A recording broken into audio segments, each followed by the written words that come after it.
Yes, it's okay.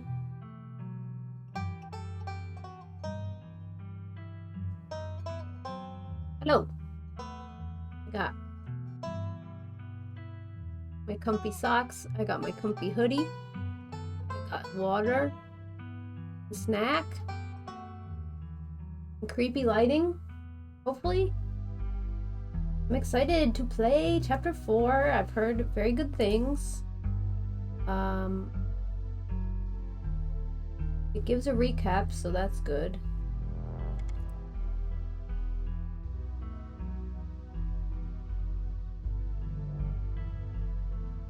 And I am home alone, playing this scary game. I'm a fool.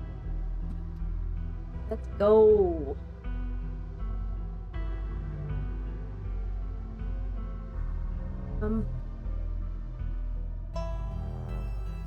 Probably this.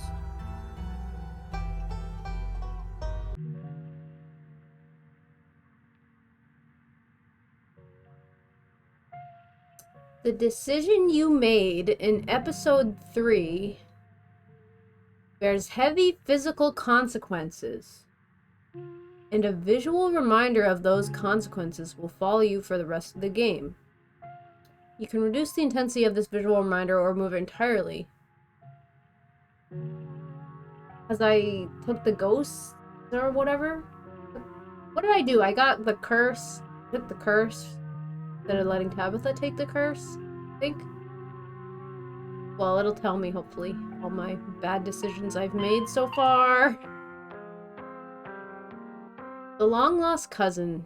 The bad news. The 26 hours of bus rides with countless late-night stops and seedy depots that felt unsafe even in the middle of the day. You wouldn't normally find yourself traveling like this, but your cousin bought the tickets. The funeral of Pearl and Scarlet, your cousin's mother, and your aunt seemed like something you shouldn't ignore, even considering your own late mother's rocky relationship with this side of the family. Welcome to our family's humble estate. Unfortunately, due to the current state of the house, only a few rooms will be safely accessible during your stay. I wouldn't go wandering anywhere else if you value your limbs. The floors have been known to give out. Dustin! Afraid! Single deer remains behind, staring down the beam of Stella's flashlight while Gretchen whines and pulls at her harness. Pain, rot, decay. Come on, you, whatever your name is. Grab that flashlight and help me line up a good shot. As the creatures in the tree line grow louder and more numerous, Gretchen violently strains against her harness. You dive forward and scoop Gretchen into your arms just before she manages to wiggle out of her harness. Your eyes fixate on the dark tree line over Duke's shoulder. God damn it! Ah, the ditchling. Duke died. Stella, keep an eye on them for us. Make sure they don't get in any more trouble. My grandmother called them ditchlings, and they are a terrible omen, a sign of great suffering and destruction to come. Make yourself at home. No, I slept over Stella's. From now on, you're back at the estate by bedtime. No more impromptu sleepovers, because Tabitha's my mom, apparently. Wow, that is some heavy stuff. No wonder Stella seemed distant. Avery, I flirt with them. I flirt with everyone? I don't know if that's a thing. I keep my ears open for you. The diner is where everyone comes to gossip, so I hear a lot about what goes on around here. I'll let you know if anyone mentions those monsters or anything else strange or unusual. Gretchen's so cute. Have either of you seen Rosalina around town? I don't want to be a helicopter dad, but she hasn't been answering my texts. I want to make sure she isn't getting into trouble out there. Hi, Dr. Kelly. We were wondering if it would be okay if Reese could come hang out? Nothing strenuous, we promise. Whatever you two have planned is probably beyond what he can manage right now, anyways. But Wayne, stay home. Wait for the week to end. Don't keep putting yourself in the path of danger. This is all I ask. Gotta do it. The game. You're interrupted by sudden movement out of the corner of your eye. Girl carrying a bundle of snacks pops through a hole in the fence and disappears over the crest of a hill. She didn't! I guess the old Maxwell place doesn't cut it as a secret hangout spot these days. But the Shaw Mine? That place was shut down like 100 years ago. After a collapse that killed over 100 people. Pull out your phone, dial your cousin. What is it? I'm in a meeting. Kid just snuck into the Shaw Mine. I figured you should know. What? Are you serious? Why do things keep happening to me? Also, why do you know about this? What are you doing at my mines? Oh, whatever. I'll head over there as soon as I can. Just stay where you are and wait for me, alright? God, I don't even know why I'm trying to reason with you. It's not like you'll listen. Dang, I didn't listen. My dad is a foreman at the continuous mining facility, and he says they only abandoned this mine because there wasn't enough coal left. So it's actually really safe, and we can hang out here whenever we want. Correction, your father was a foreman at the continuous mining facility. We'll see if he even have a job tomorrow morning. Face of Tabitha. My dad says our house is haunted. Nika is interrupted by a pair of thunderous knocks. Wait a second, where'd the three of you run off to? Are you kidding me? There's something in the darkness before you that's much louder. You don't hear it, but you can feel it in your chest, like the deep growl of a predator. What do you think you're doing? Get away from there! Cousin dives towards you, but not before the light from your phone illuminates the chamber. Yeah. Nee, are you alright? Wait, Becca and Alexis are still down there. You can't just leave them here. I know which way they were going. They'll listen to you this time, I promise. Your surroundings quake as the mine collapses around you. Tabitha doesn't say a word as the car cuts along the darkened road. Okay, so my bad decisions are... Duke died in that chapter. In this chapter, that kid got her leg crushed. Now she was not going to have a leg anymore. Tabitha apparently doesn't like me so much. Maybe I made bad decisions. Collapsed in Tabitha's dusty guest bed, your head empty of thoughts. After your time in the Shaw Mine, you barely even notice the dust. When you close your eyes, you see Rosalina's face, twisted with pain, staring up at you with tear-streaked cheeks. Trapped by powers beyond her control, terrified of what her now uncertain future would hold. There are two of them now. What happened to your glass house? I saw Squatter move in, kick Dustin Mom out. As you're ready to leave, Janie approaches from the far side of the kitchen. Tabitha remains between the two of you, impatiently tapping her foot. Oh, Nee, before you go, I heard about what happened last night. I heard about it before Miss Tabitha mentioned it just now. And then I heard it again. I just wanted to say that I'm sorry you got caught up in that. I'll be praying for Oscar and poor little Rosalina. They're such sweethearts. Couldn't have happened to nicer people. Morning, is the new blend ready? Of course. If you'd like to keep Miles company, Tabitha and I will be just a minute. Oh, excuse me. Wait, you're Nee, aren't you? My name is Beau. I'm Duke's boy. It's a pleasure to meet you. The policeman told me you saw what happened to my daddy. Oh, yeah. Tabitha stops in front of a small house on the quiet hill just off Main Street. The Scarlets own most of the houses out here. We rent them out to employees, just more convenient, you know. Cousin pulls out a heavy set of keys from her pocket. She picks out one marked with a bright strip of green tape and unlocks the door.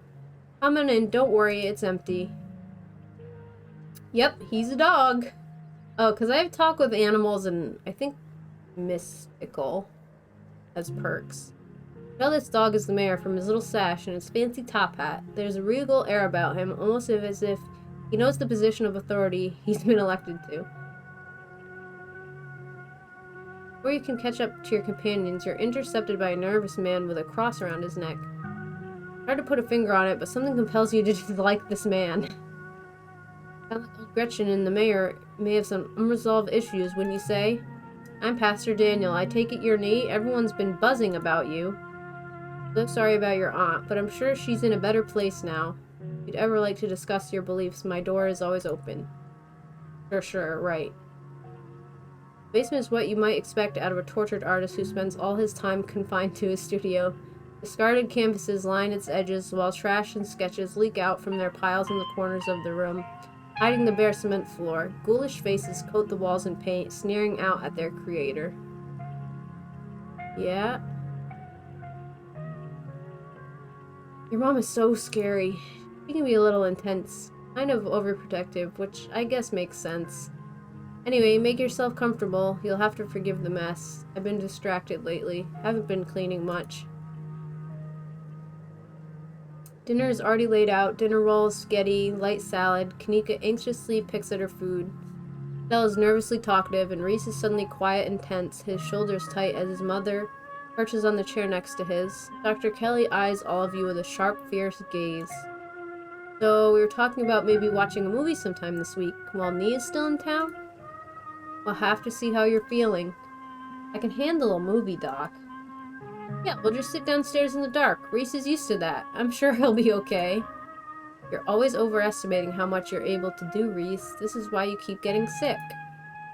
If I get sick, so what? It's not like it's ever going to change. I'm sick every day, and I'm not getting better. I don't want to spend the last few miserable years of my life holed up in the basement alone just because seeing my friends has been deemed too strenuous. I'm an adult, for God's sake. Can't believe I have to ask for permission from my mom just to have friends over. He stops mid-sentence, wincing in pain and wrapping himself in his arms.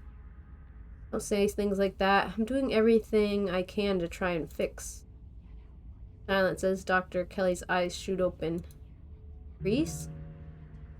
Reese abruptly pulls himself from the table and leaves. It's showing me like a weird smattering of things that make me feel like I made decisions bad in weird places. Hey, you're just in time. Rosalina's situated in the back room. Alexis is gonna keep her company while we hopefully get this all sorted out. Oscar, why are you looking all like that? Hey, hope I'm not too late. Have I missed any creepy paranormal stuff? Oh, and I thought I had everyone here for this part, but I think I missed somehow, because I think there's an achievement for if you have everyone here for this. Oscar and Kanika startle as the door swings open. Seems I made it just in time. Let's get this show on the road. I don't have all night. It looks crowded though. Whoa. This is where I've seen it. It appears on top of the stain. Stella pulls back the carpet, revealing a hatch, the floor around it stained in reddish brown. I'm going for it! Oh yeah, and it was super creepy in here, and super weird. Wait, do you hear music? Whoa! Movement stirs as figures cloaked in shadows rises to attention. Stella? For all these, like, demon versions of people, but they were, like, people from the past. There you are. Would have found you sooner, but the resident clearly doesn't want me here. Doesn't seem to have the same issue with these miserable little parasites. Bottom feeders always manage to slip through the cracks, don't they? Sins of the father are to be laid upon the children. One of you must forfeit, doesn't matter which. Bullshit. Hope I didn't come too late. It wants something, doesn't it? I think you know which of you should volunteer. You must be joking. Take a step towards the light. Sybil is right here. Please don't do this. Wordlessly step into the spotlight. I'm so sorry, Nee. I don't think I can talk right now. I'll call you, okay? Hurries off down the road. Before I go, Sybil places a hand on your arm, holding you back for a moment. I'm sure you have questions after everything you saw tonight, and about what's happened to you. But let's not get into it here. I think everyone could use a little rest and relaxation right now, yourself included. If you swing by the tea room sometime tomorrow, say early afternoon, you and I can have a little chat. I'll see you then, Nee. Yeah, like, I took the curse. Tabitha was supposed to basically be the one to take the curse. But I took it for her, basically, I think. There was like a dead body in that hatch in the pit. You don't even notice yourself entering the guest room and falling into bed. Suddenly you're just there, buried under your family's musty covers. The spirit of Charles Shaw Jr. has been put to rest at the expense of unknown years of your life. The specter of the night's events will linger over you for every day you have left, a grim reminder of the price you willingly paid for the crimes of a family you never met. Maybe it'll be easier in the morning. Maybe your joints will ache just a little less than they do now. Maybe you can still right the capsized ship of your now broken life. Or maybe things will only get worse from here. Wake up. You open your eyes. It's a new day. Is this blood all around me just because I'm cursed? That's pretty crazy. You feel like shit.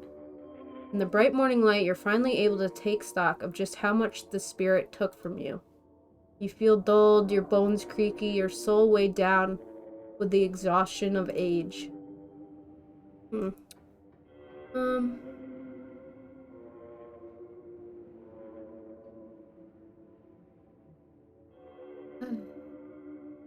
hope this was worth it.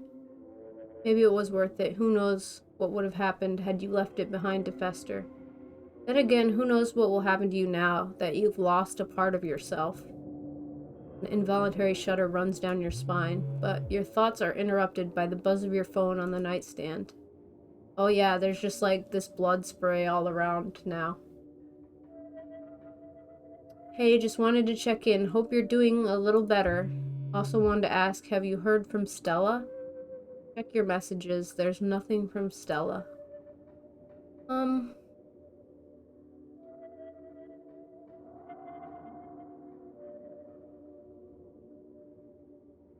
Not worried about Wayne. Text Stella.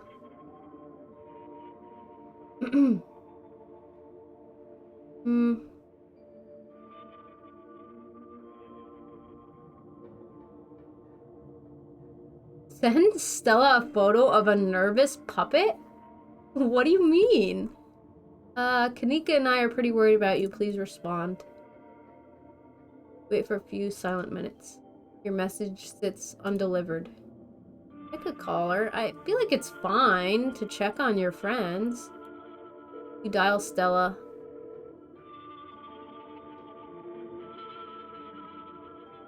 Hey, what's up? ... Haha, just kidding. I'm not able to come on the phone right now. This is actually a recording of my voice. It isn't really me. Technology, huh?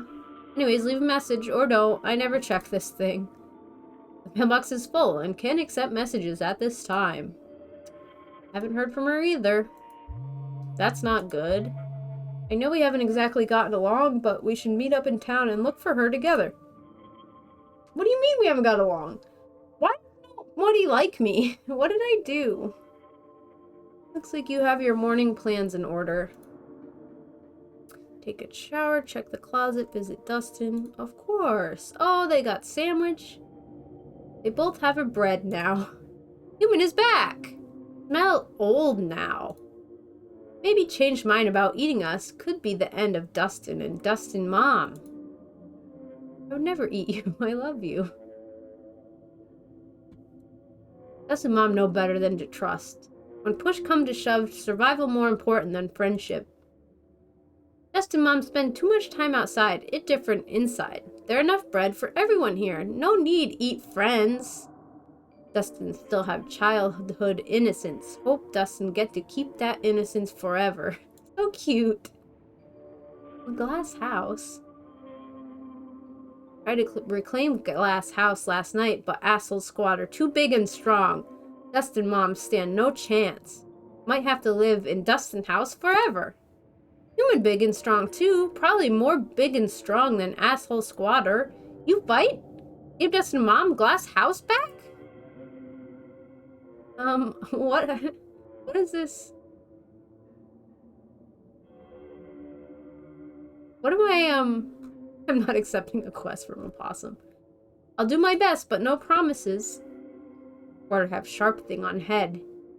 Human, be careful, but Dustin Mom would be eternally grateful to Human. Dustin too! I should get going. Okay! That's that. Shower. Why is something in the closet? The creepy doll. There's no denying it. The doll moved at some point since your most recent visit. But your long-dead relative's creepy doll isn't the only thing that's different. Someone was in here. Something to mull over for the rest of the day. Take a shower. Ooh. You step into the guest bathroom and into the shower. Ugh. The hot water soothes your aching joints. Despite the state of the bathroom, the shower is a good place. As it rinses your body clean, you... God. So many options. There's so much to think about in the shower. Every minute feels like another thread holding this town together starts to unravel. Thoughts of doom consume me. You're done here. Turn off the faucet and dry yourself off. Head downstairs. Time to face your cousin.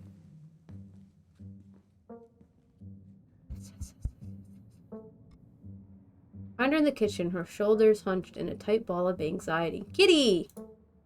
They're striking. This week of all weeks. As if I didn't have enough on my plate already.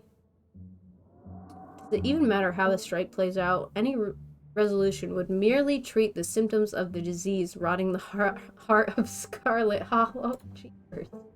For things to stand any chance of getting better, there's something deeper you still have to fully uncover.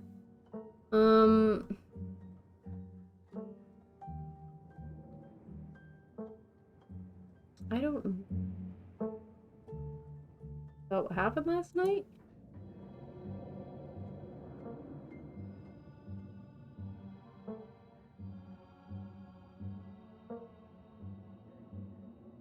I don't know.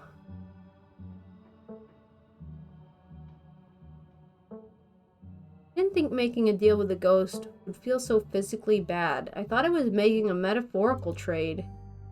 You have no one to blame for this but yourself. I wanted to leave. You refused. Who just goes and makes a deal with an angry ghost? Why would anyone do something like that? So ghosts are real. Still can't get over that. I can. What does that actually change about anything? You're a Scarlet. You were probably going to die young anyways, and I still have a mind to run. Jesus Christ! Fuck you, Tabitha! I'm not talking about your stupid strike. Have you heard anything from Stella? Can't get a hold of her. No, but that's not exactly newsworthy. I'm sure she's just processing what happened last night. We weren't the only ones who were traumatized. Alright, well, you know what? I'm done. I've dawdled long enough. Stay safe. No more hijinks. I tried to be nice to you. I thought we could be friends. I wanted to be your friend because we're family. But I'm done. I'm done with that. Let me know if you get in trouble, okay? Sure, whatever, Tabitha. My God. Heavy boots thudding down the hall, she marches away to face her employees. Time to figure out the rest of your day. Oh, talk to Frou-Frou. Walk over to the cat. Oh, CS toy? I don't know French. I don't want to vandalize the...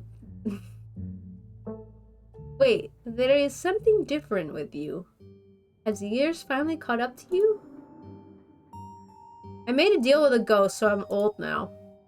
Every day that we open our eyes, we are making a deal with life. All of us are stones on the shore, weathered a little more each day by the relentless tides of time. We will all be ground to dust by an uncaring universe, but that is the beauty of life. My gosh. Hello, that's okay. I don't think anyone else is even here, so...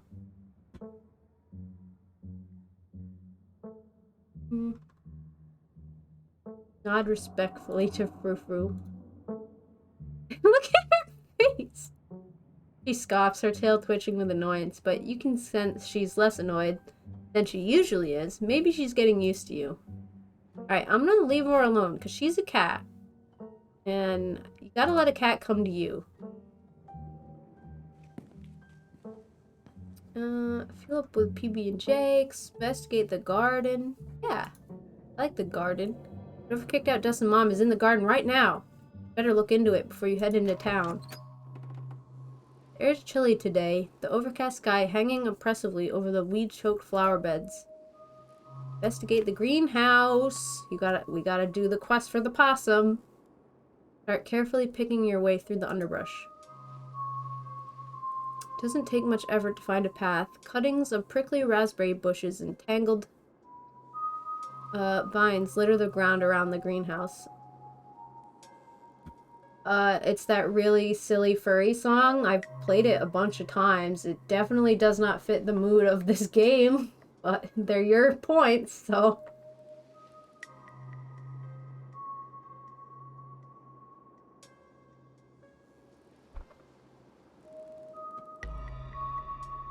The glass house, one could say. Step towards the door. Looked like a goat. Sealed shut by a lock, and you catch a brief glimpse of a horned shadow through the ancient clouded glass. Try to talk to whatever's behind the door. What are you doing in the greenhouse? Human put me here. Can't complain. Pretty sweet digs, honestly. Stays nice and warm, and there's plenty of eats, too. What's your name, little guy? Goat? Right. Did the human have a brown coat and big boots? Oh, like what? Fur? Nah, not brown fur. Yellow fur. Just on the top. Like all you humans. Don't know what boots are. Can't help you there. Where'd you come from? Farm. Used to live with other guys like me. Kinda miss 'em. But not that much. Don't gotta share anymore. Examine the lock. Looks sturdy. You'll need some tools if you're going to get this open. Maybe Stella or Kanika could lend a hand later.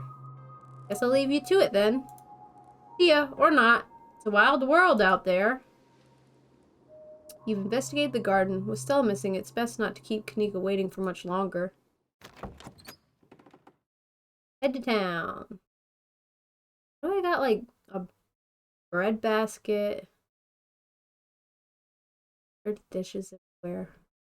Dead flowers everywhere. Head to the front door and begin your trek to the town below. Birds sound different today, muffled like your ears are full of cotton. The dull sun shines down on the surrounding wilderness, seeming to wash the color from the world. But you're adjusting. Already your body is starting to accept the change that has come over it. Except that this is how things will be from here on out. Can't help but feel countless eyes watching you from the tree line, a feeling that reminds you of your time in the woods with Stella. Ditchlings shouldn't be out in the middle of the day, though. They're getting bolder. Oh yeah, look, these frickers. I wouldn't even notice them, and now they're everywhere. Oh my god. They're everywhere. To your surprise, you find a familiar face making its way up the path towards you. Hey, I was just coming up to see you. Hope you were able to get some sleep after everything that happened last night. They don't say anything about your appearance, but you can see them take you in. The light of the day revealing your new features clearly for the first time. You doing okay? The spirit's taken a piece of me, but that's all. It's gone. But I'm still here. Very badass. What doesn't kill you makes you stronger. How do you feel now that it's a new day? Possession is the sort of thing that can leave a mark on a person's soul. Oh, thanks for asking about the state of my soul. I appreciate that. I'd be lying if I said it didn't have an impact.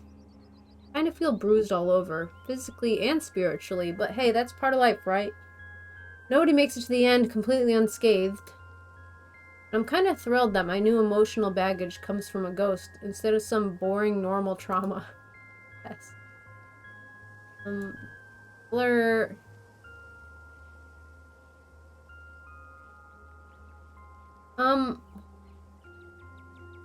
You're coming up to see me? That's sweet. What can I say? I'm someone who knows what they want. I'd have walked up here at the crack of dawn, but I figured I should let you sleep at least a little longer. Not too much longer. And make sure you didn't go running off into trouble, not without me. There's ditchlings everywhere now, even though it's daytime. Avery turns to survey the tree line. I noticed a few on my way up. They're kind of funny now that I'm getting a good look at them. They're scrunched up little Sharpay faces. I guess! So should I be worried about these things? I know they're a bad omen or something, but, like, are they dangerous? They're not going to eat me if I take a wrong turn, right? You need only fear what they foretell. Okay, cool and ominous. As long as being eaten alive isn't on the table. Unless they're foretelling a zombie invasion or something with werewolves, in which case I guess I'm still stuck with being eaten alive. Have you heard anything from Stella? I haven't heard from her, though we don't text much. I haven't checked with Winnie, see if she came in for early breakfast or anything. But if you haven't heard from her, that doesn't sound great. Seeing her like that last night was awful. She's usually so unflappable.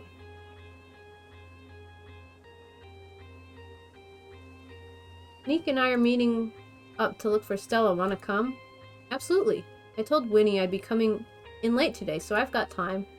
I don't know how much time, though. From what I saw this morning, the diner is hopping. Absolutely packed with miners. Must be using it as home base for the strike. Oh, by the way, there's a strike going on. I already know that, though. I have to imagine Tabitha would have told you this morning. How are you doing today? After last night? I'm great. With something like possession, I kind of feel like there were more upsides than downsides. There aren't a lot of people out there who can say they've been through something like that. It's a pretty cool badge of honor as far as I'm concerned. Alright. Head to town. Good idea. You and Avery start back down the path to town. It isn't long until you once again find yourself on the main street of Scarlet Hollow. Hey, you made it! You picked up an Avery along the way. Hope you're both doing okay, like, emotionally. Yeah, I'm not too bad. Better after seeing me. That's good. I feel like I got crushed by a steamroller or something. Joints all out of whack. Totally exhausted. Super foggy. Mom has been insisting I caught a cold and I wasn't buying it, but as of this morning I've come around. It's definitely something beyond exhaustion, even considering the ridiculously stressful week we've all had. I'm not gonna let that stop me from looking for Stella. I'm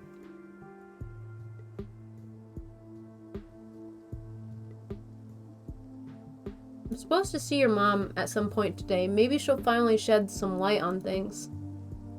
I'm not sure what she's planning to tell you today. That she couldn't have told all of us last night. Maybe she's going to read your fortune. After last night, I wouldn't doubt that she actually could. Your mom's always had a bit of that Glinda vibe going for her. Yeah, maybe I should stop making fun of her whole New Age mystic thing. Lots happened in the past couple days. I need to take a page out of Stella's book. Block this shit out. I need to be focused. I can't keep having all this existential crises. There'll be plenty of time for tea after we found Stella.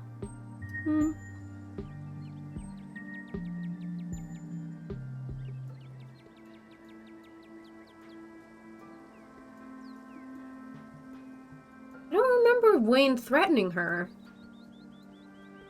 I remember Wayne crushing the ditchling. I wish the recap gave me a little more, like, faster paced, but, like, points. I have bad memory. Let's not dawdle. I'm worried about Stella. It doesn't feel right to be doing anything that isn't actively looking for her. Agreed. Let's get to work. Where to first?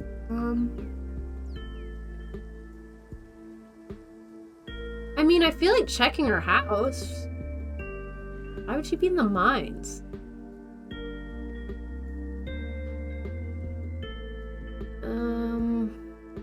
Let's go to Stella's house.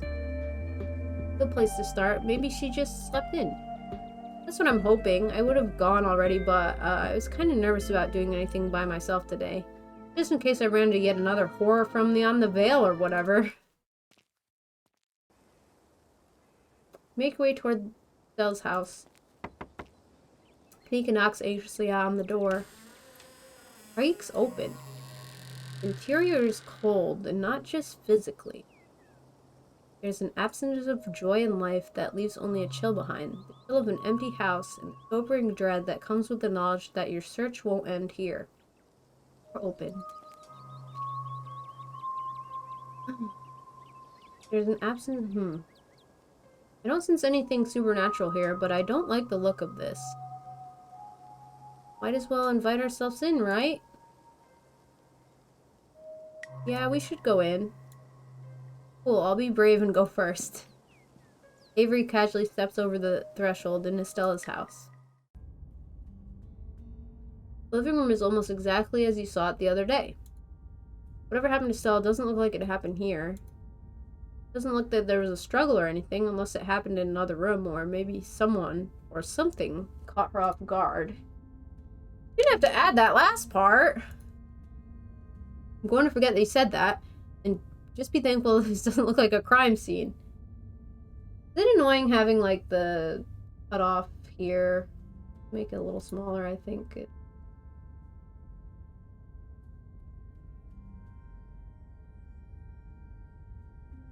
Poor Avery is, like, in the shadows because of my curse. Investigate Stella's room.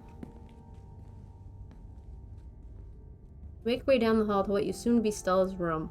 Look, she got a little Mothman plushie! Oh, it's so cute! I love all the little details. She's got the biscuits for her Gretchen. She's got, like, a cryptid poster. Got ladies on the wall. Sexy ladies.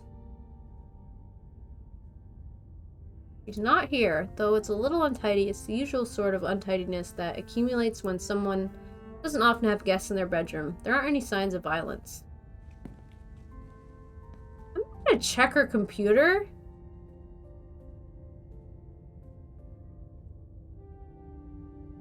I don't think there's any clues here. I don't think so either. This is what her room's been like for pretty much the entire time I've known her. The only thing that's changed is the computer getting a lot fancier. We used a few more houseplants. I'll put together some trimmings after we found her. Oh, she still does the corkboard with string thing. She loves putting the strings on there. I don't think they actually mean anything. They're more for decoration anyway. I bet you they mean stuff. I don't think we're gonna find much else here. Let's move on.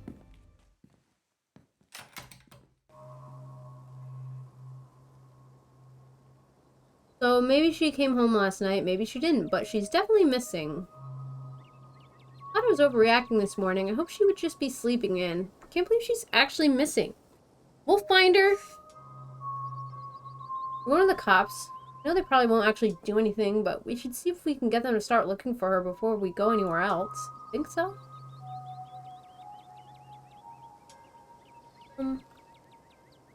Why would she be the mines or the church or the... I don't know why she would be those places. Like, maybe the diner. We should check in on Oscar. He's smart. Maybe he'll know what to do. I hope nothing else happened after we went home last night. You're so brave for sleeping in that house after everything we went through. I'd rather sleep in the woods with the ditchlings. Someplace that was that haunted. Your mom said it's safe, and I'm inclined to believe her. Why would she lie? He's like all in the shadows with all the blood. How would she know that? Magic, probably. Only one way to find out. Let's go!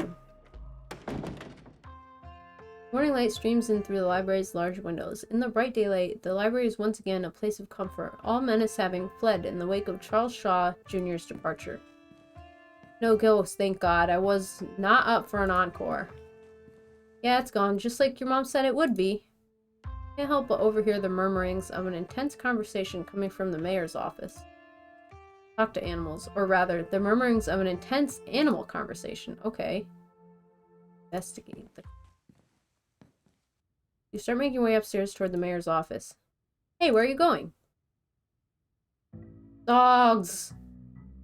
Small gang of dogs holds court in the mayor's office. Most of the dogs quietly watch from the sidelines, but two of them, Sheepdog and a Basset Hound, are in heated conversation with Mayor Jimmy. Their tags read Scraps and Daisy. Sounds like you've all sorted this out. I don't see why you need me to do about any of it. Oh. Dougal, no one's talking to you. Why are you so weird? So creepy. Sorted. Things ain't sorted until this town is safe. Now, we may have got the beginnings of militia forming.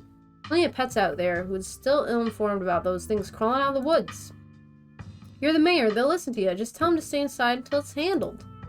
Listen, Scraps buddy, I hear you, but the last thing we need right now is anarchy in the streets.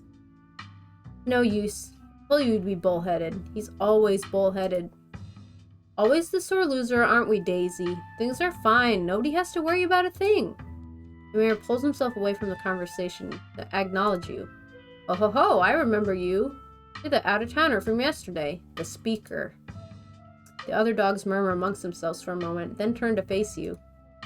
Sorry you had to see this little display. Politics can get so messy.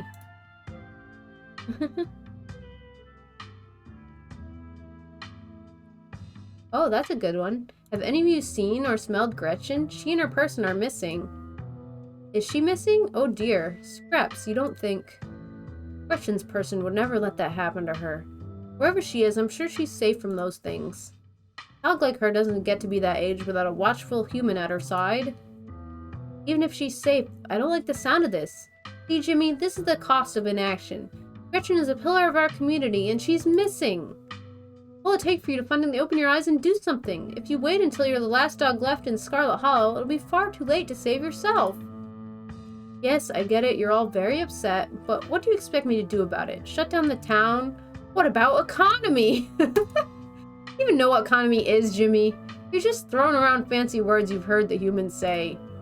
Of course I know what economy is. I know all about economyism. Oh, good, because I've never understood a lick of it when humans talk about economy. I just figured it was just made-up word they yell at each other when they want to stop talking. So please, enlighten us. I'm not going to debase myself by playing a game of trivia, not in front of the speaker. Huh, I thought so. To answer your question, we did catch a whiff right around here, and another near her house. Haven't picked up anything around town since then. Let's hope those creatures haven't already gotten to her. Oh my god. Can you help us find her? You've got better noses for this sort of thing. We'll do our best. We didn't intend to make any more trips out into the woods, but if it's for Gretchen, we'll take that risk. Oh, how nice. She's a well-liked dog in these parts, been around longer than any of us. It'd be a blow to the community for her to fall victim to those monstrosities. Ah. Like,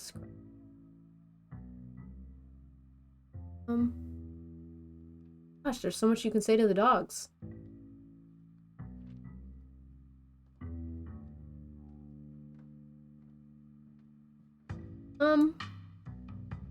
Good doggies.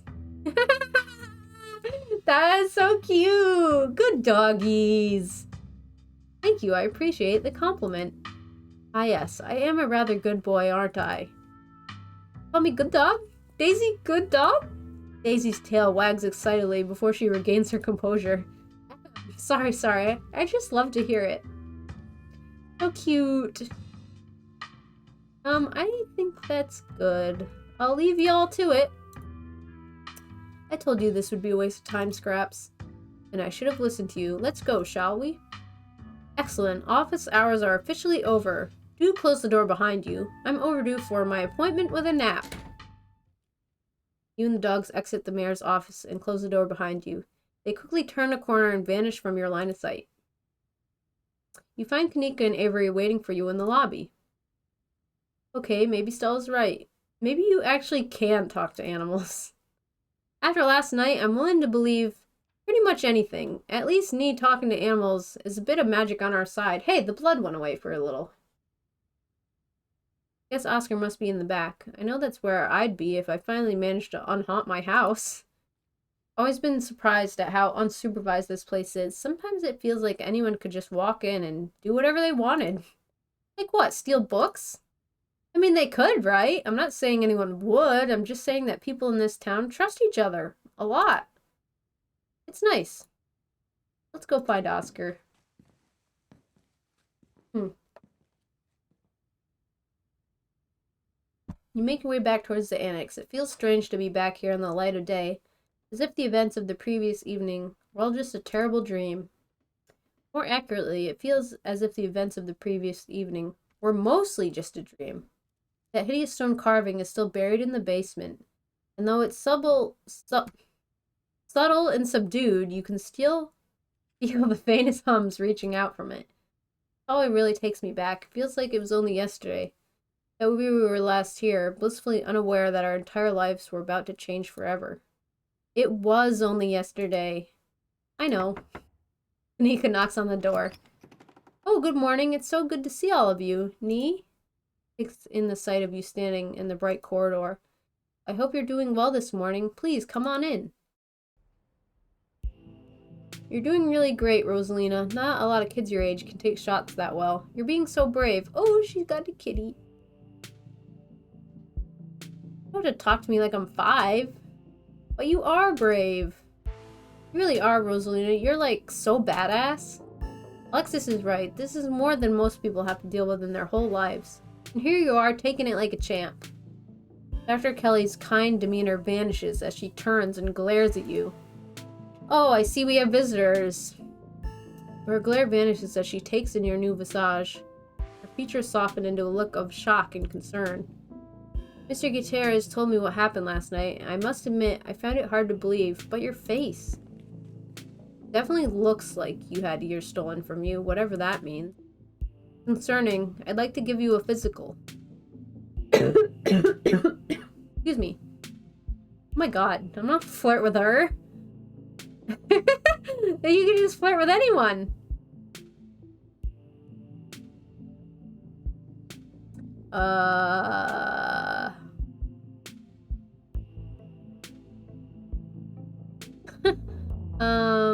Oh, okay.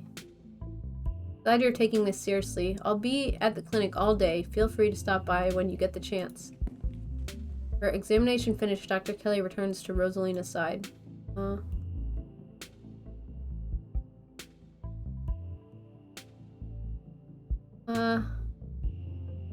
Any of you seen Stella since last night? Not since dinner. She hasn't gotten in touch with any of you? I'm starting to freak out a little. I really care about her, and she's just gone. That's not good. I haven't seen her since she ran off last night. I feel terrible. This is my fault, isn't it? I should have done a better job warning her. Stella was practically banging down your door trying to get evidence of ghosts. I don't think you were gonna be able to stop her. There was no way you could have known how she would react when she found it. I don't even think she knew how she'd react. And besides, you didn't know how bad it was gonna get. You can't blame yourself for everything, man. I know you probably feel like it's your responsibility to make sure everyone around you is okay, but sometimes that's just not gonna be possible. You're only one guy. That's what Rosalina's always saying. I suppose I do apologize more than I should. You really do. How are you doing, Rosalina? Tired. My legs hurt a lot. The medicine is helping. It's not so bad now. Plus, I got to lie down in an actual bed last night, and you have no idea how good that felt. Thanks, Nee. Can't believe you got any sleep last night after all that ghost stuff. I just sat on the couch with all the lights on, and I don't think I slept at all. I really needed some rest after, the hospital and my foot. Your body is desperately trying to get you to rest. All that activity yesterday was pretty brutal on your injury. Never gonna stop hurting if you keep pushing yourself. So what are you not gonna do today? Anything? That's right, you're staying right here. No walking around, no investigating haunted houses. Sorry, Dr. Kelly, I should have been better at stopping her. I take full responsibility as her father. I should have. No need for anyone to step in to take blame for anything. The hospital's fault for sending her home at all. Gross negligence if you ask me. Give it time, then you can do all the activities you want. All right, Rosalina? Yeah, imagine you get your foot amputated and they send you home that day. I literally can't imagine.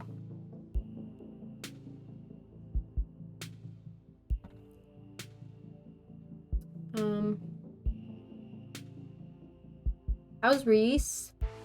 He's fine. Had a rough night, but he'll recover. He's used to this sort of thing. Just needs a couple days to get back on his feet. That means no more excitement. Not even a movie. Sorry to hear that, Dr. Kelly.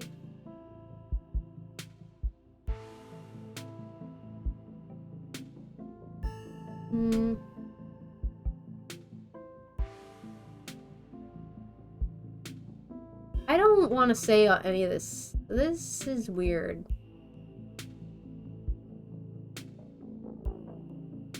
It's weird to say. I don't want to make her hate me more.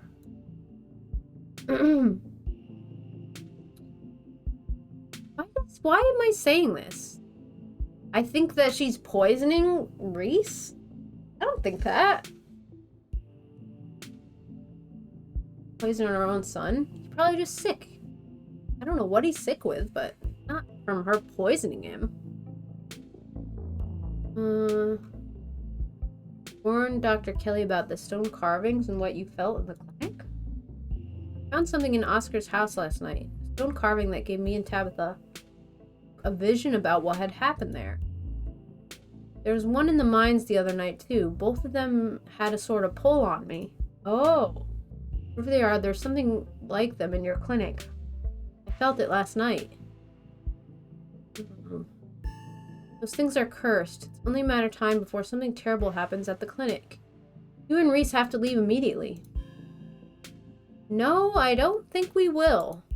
Just because you've decided to try and involve yourself in everyone's problems doesn't mean I want you to invade my space and try to deconstruct the life I built. Okay, but there's like a cursed statue. That's all I'm saying.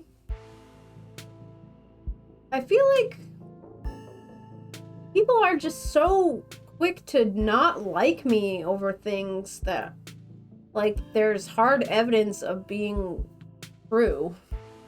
No matter how weird they would have seemed before. All of it based on what? A feeling? Leave us alone. My son and I are fine without your help. He's probably sick from being in the house all the time with the freaking cursed stone tablet. But if something does happen at the clinic, aren't you worried about Reese? If it's anything like what happened to us last night. He'll be fine. If something happens, I can take care of him, so none of you need to come snooping around. See, but she's so quick to be like, don't come near my house. I just feel like she's... If she's not poisoning him, she is something. Something.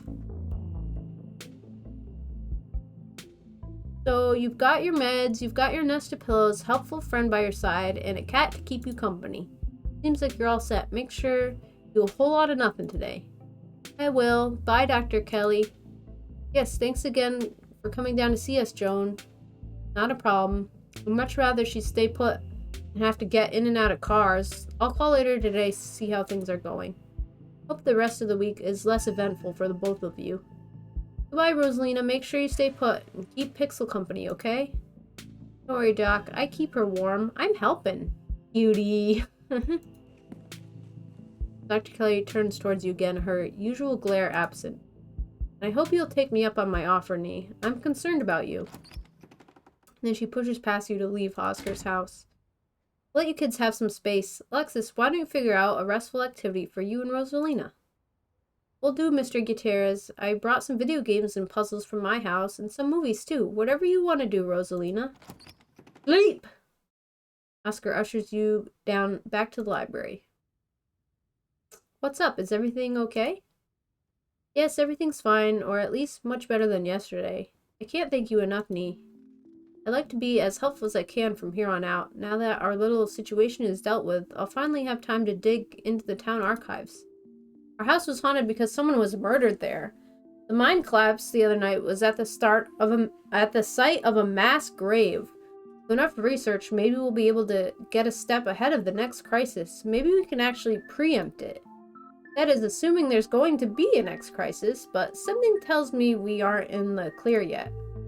We should compare notes. Not that I have any to start with, but if you know anything that might narrow down my research, it could save me a lot of time. I don't think we actually know that much more than you do, but I've got some hunches. I can't help but feel like there must have been some inciting event, since everything started getting weird seemingly overnight. What that inciting event was, or where to start looking for it, I have no idea, but something to keep in mind. Avery stares at you. I mean, it's obvious, right? Things only started happening once Nee got here. You're not wrong. Exactly. There's a catalyst for all of this. Why wouldn't it be a lost Scarlet finally coming home to Scarlet Hollow? If I may, Nee, getting into town isn't the only major event that's happened lately. Our land died over a week ago, and those creatures in the woods were already reproducing by the time they got to town. Not to mention, I started seeing things in our house before Pearland passed, I think. Never thought to make a note of exactly when the spirit made itself known. If there's a root cause for all this, hopefully there's a way to put the genie back in its bottle. I'm going to do my best to find out if there have ever been any similar events, and whether there's anything special about Scarlet Hollow that might explain what's going on. Sheesh, that was a lot to read. Oh gosh. You get a one person in there, of course it's a... How do I freaking get mod view?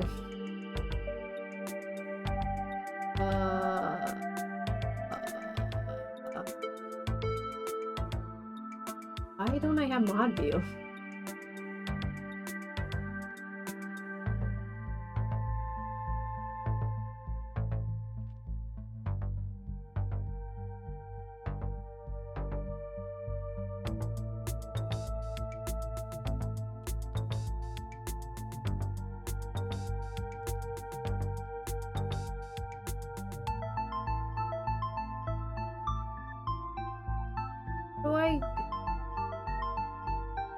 Sorry guys, I'm trying to figure out how to mod view. Mod? Please?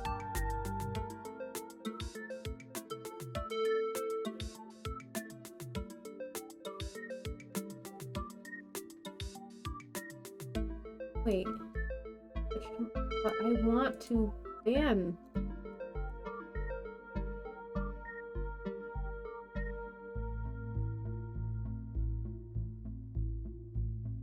Aha! Why?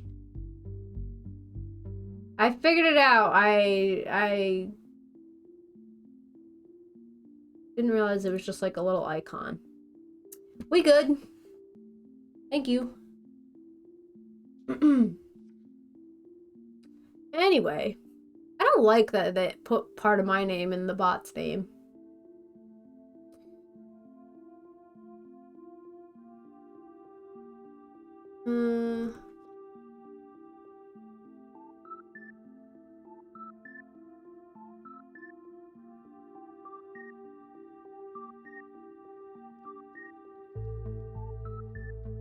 Oh yeah, the ditchlings will grab the animals.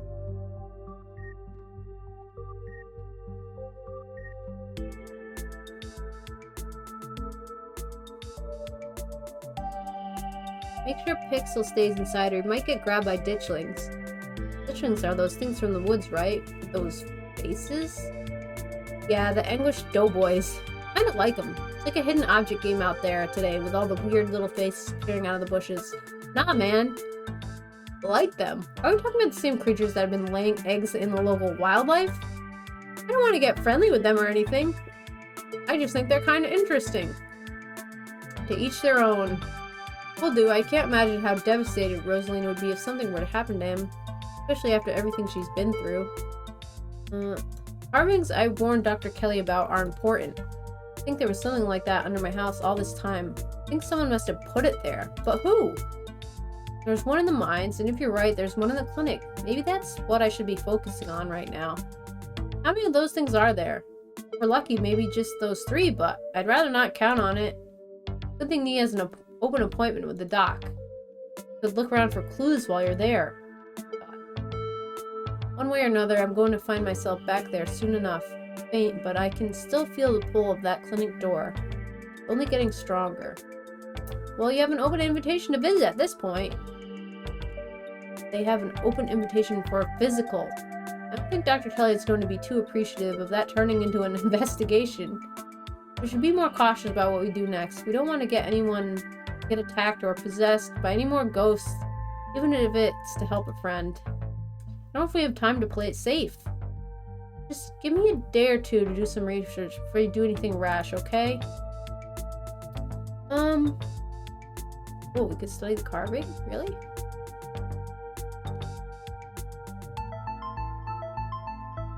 Maybe studying it can give us some new leads? Not a chance.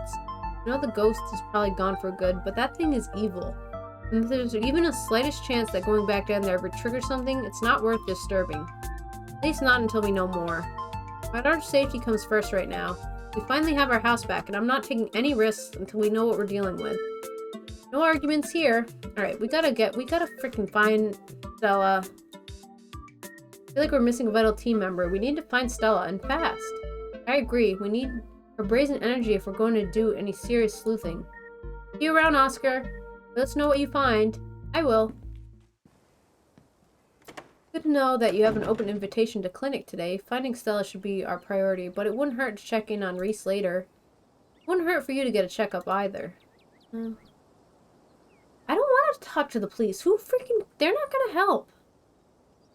Oh, the diner. I don't think she's at those places. Maybe we do the tea thing.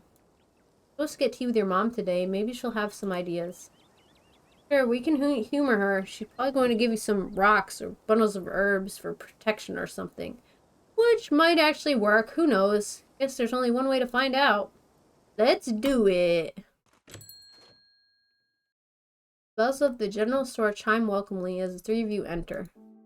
Nika, there you are. You're supposed to stay in bed today, remember? And hello, you two. Hope you're both recovered from last night's fiasco. Sorry, Mom. It's just that Stella's missing and Stella can take care of herself. Unlike you. You need bed rest and lots of fluids. You don't need to go running around town spreading that cold of yours. Go on, get up to bed. I'll be up in a minute with more tea. I had some kind of important things to talk to Nee about. I'm really feeling okay. I want to hear what you want to say to them.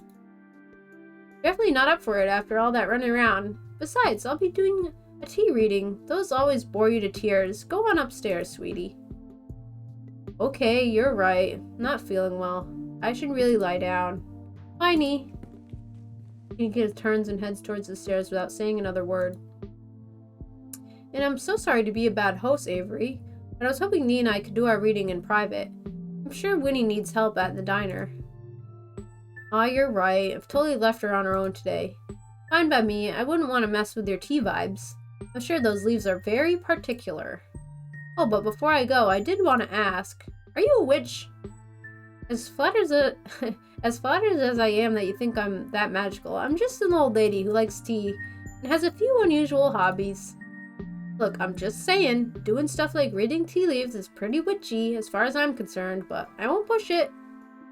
So just so you know, if you are a witch, you can totally tell us. We'd be cool about it. I'll leave you all to your not supernatural private tea leaf reading. We'll catch up tomorrow, Nee. They make their way out of the general store, disappearing down the street in the direction of the diner. Shall we? Sybil motions towards the tea room. Look at all this stuff. I like looking at all this stuff. I'm gonna buy all this stuff. Pepsi. Peepus. Sponsored by Peepus. Authentic rocks. Hell yeah, bitch. Rolled from the Scarlet mine. Oh, pickles! I want a big pickle. From a giant barrel? For $1?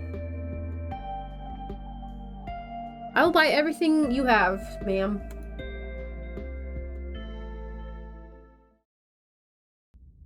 Please have a seat. I'll bring you a fresh cup. Look at this! All the tea herbs and stuff. It's cool. Ah! Little tea cabinet. I want one of these really badly. Got a cool ammonite. Take a seat at the small table at the edge of the room. Dark here, only a sliver of sunlight able to filter through the heavy curtains, supplemented by the bright grow lights over the plants in the corner. Sybil joins you at the table and places a cup in front of you. It smells light and citrusy, with an undercurrent of decaying earth. The same tea you sampled with Avery at the diner on Tuesday. I'll be able to do a reading once you're done. Until then, how about we just chat?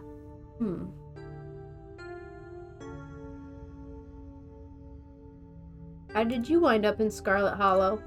Oh, my family's been in these hills for a long time. How I know so much of the local flora. Everything I've learned was handed down from generations of hill folk. There hasn't always been a reliable doctor up here, especially not one most folks could afford. They have to figure out their own medicine. The other day you promised to tell me, what was it? Unsavory tales of my mom's youth? I most certainly did, though I might have been exaggerating a bit for dramatic effect. I'm prone to do that. In a town this size, you get to know everybody, no matter what the age difference might be. Vivian was a little younger than me, which meant I always had a certain older sister instinct about her. Family wasn't good to her. Pauline was a lot like a great-grandmother, Edwardine, which is to say, she was not a very kind woman. Similar to Tabitha, but with more social grace and considerably more hatred for her fellow man. But your mother wasn't a shrinking violet either. She was just as stubborn as any other Scarlet, so her family choosing her as their punching bag made her into quite the rebel.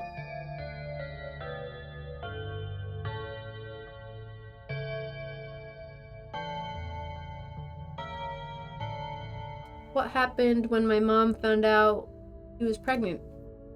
Came to me for advice. She was distraught, like she'd been handed a death sentence. Maybe it was fear from what had happened to her own mother, maybe it was something else. But she seemed convinced she was in danger. Tabitha had already been born by then, of course, but she was born in wedlock, so I assumed your mother's worries had something to do with religion. Though the Scarlets weren't particularly religious as far as I knew, but the way Vivian was the night she came to me is stuck in my mind. Always had me wondering what it was about your family that made her panic so much at the thought of having a baby. I don't know.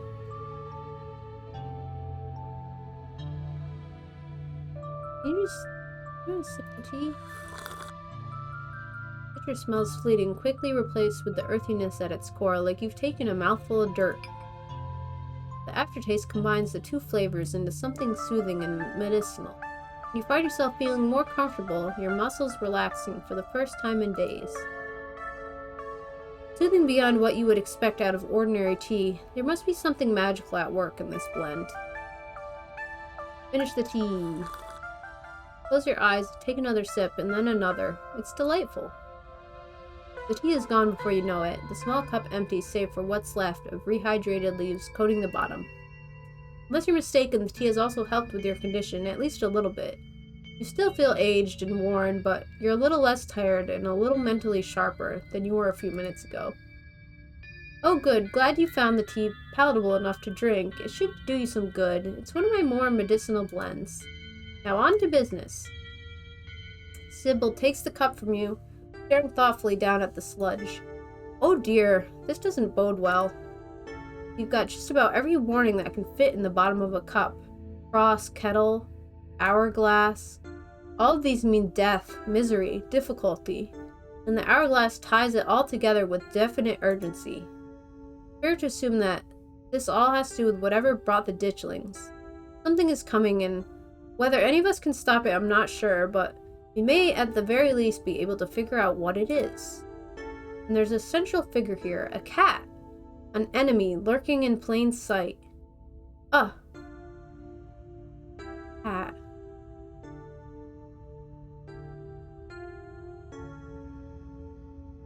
I don't know who the cat is.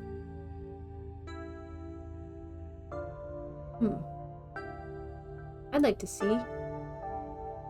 Sure, it wouldn't make much sense to most people. It'd probably just look like a confusing mess of old leaves. But you're free to take a look. Take the cup, staring down into it. It's just leaves. There's no pattern, nothing swimming together in the dregs of your tea. Give you any warnings or premonitions. After a long moment, Sybil takes the cup back from you. Hope that settled your curiosity. Don't worry if you couldn't make sense of it. It takes years to learn this sort of thing. Even for someone with your propensities. He winks conspiratorially. Conspiratorially. Oh my gosh. I don't know about the cat, man. I don't know who the cat is. Who's my enemy? I don't want it to be Tabitha, but tell it she'd make me mad. these other people are my enemy. Like, yeah, Kelly's hostile, but I don't think she's my enemy. Definitely don't think Sybil's the enemy. I gotta choose, though. I guess I'll just pick the cats. Those are the 3 cats I know. Pixel fruit for a truck. Here, the cat isn't a literal cat. Like I said, it's a symbol for an enemy lurking in plain sight. Probably a human enemy, but certainly not a cat. You don't have to figure out an answer right away. It often takes time for the mind to connect the dots. Just be on guard and keep vigilant that someone close to you isn't to be trusted. We know from the ditchlings that something terrible is coming your way, and it's likely that it's connecting to some hidden enemy. Perhaps we can try to counteract whatever might be planned for you. Judging by what you told me last night, those stones, carvings, seals, whatever you want to call them, I think it's likely they have something to do with this. Until the cat reveals itself, seems like your best course of action. Take these carvings out. Piece together what you can from your visions. Arm yourself with information. Have you sensed any others around town? You think you might be able to find another? Your thoughts drift to that door yesterday, the one that seemed to draw you in, urging you deeper into the clinic. Even just remembering it is enough to tug at you, compelling you to return, and open to see what's on the other side. Find Stella later. Maybe you can even find her there. What's important now is finally seeing what's hidden in the clinic. Gosh. I think I felt another in the clinic. That's good. If you can find your way inside and uncover another stone, that could give you a leg up on your adversary. You'll just have to be careful to avoid the doctor. Something tells me she won't take too kindly to you sniffing around our clinic. How am I going to do this? Can I be some kind of ninja? That's all the help I can offer. Hope this conversation has been illuminating, even if it just brought up more questions than giving any clear answers.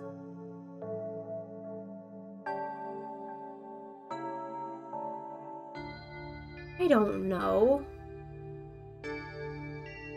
You helped last night. Why don't you come with me? I may have been able to see through the spirit's illusions, but I'm not some kind of all-powerful entity. I'm an old woman. I have trouble with my knees, and my eyesight isn't what it used to be. In most situations, I'd be more of a liability than a helpful companion. Imagine if I'd been those mines with you. Some use I'd be, struggling to climb over rocks and ladders, throwing my back out from all the crouching. Thanks. I'll let you know if I find anything. Glad to hear it. I hope all goes well, and I wish you luck. Hopefully you won't need it. Thank you again for humoring an old lady and stopping by for a chat. With a small grunt of effort, Sybil gets up from the table, and you're escorted back to the door. He is life, baby. And remember, be careful who you put your trust in. According to your tea, Cat is getting ready to pounce. Merely being ready for it might not be enough. Sybil closes the door to the tea room, the bells of its door strangely flat in the stale era of the nearly empty general store. I don't know. Miles doesn't want to talk to me. On Kanika? Going anywhere for checking on Kanika. You make your way upstairs. Knock? I really don't need any more tea. I think I'm just going to lay down for a while.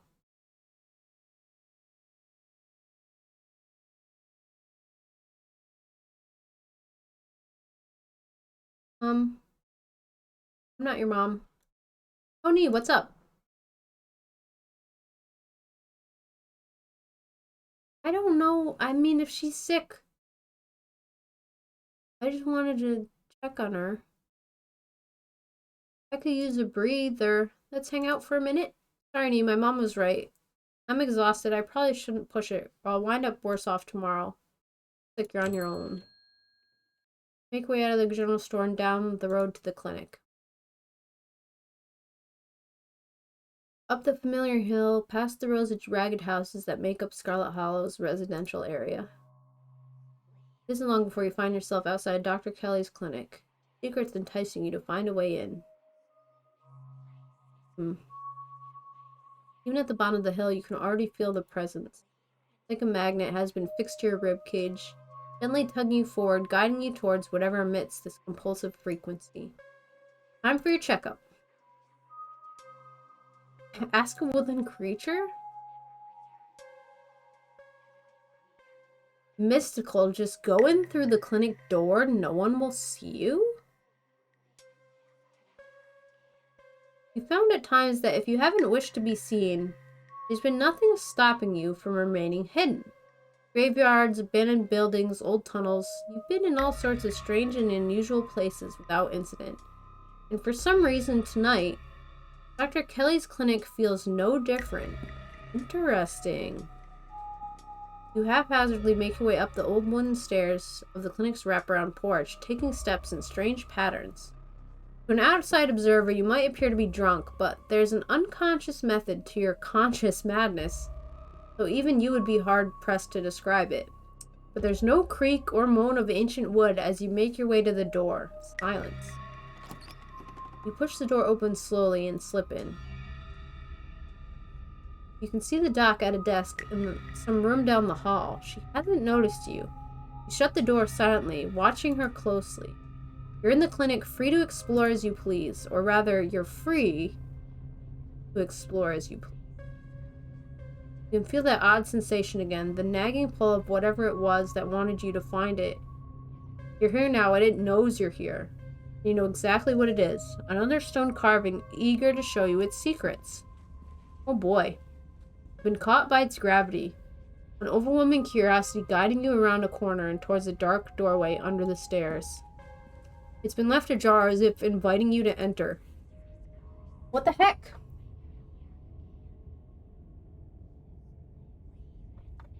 Turn on the lights. Oh my god! What is going on here? The lights click on? You're in the morgue? Knee?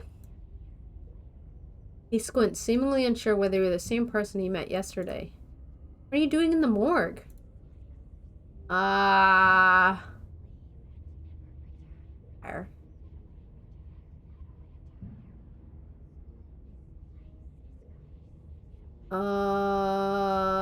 Am I interrupting something? No, I was just practicing, I guess. Sometimes I just come down here to rehearse. Rehearse what?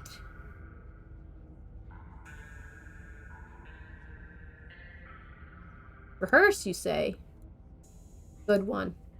His words seem distant to you. The tugging is strong down here. You almost feel yourself slipping into a trance, and your eyes wander to the back wall of the morgue. You need to see what's back there. Follow the pole. I don't even have a choice. You touch the wall. It feels disappointingly solid under your palms. Hey, are you okay?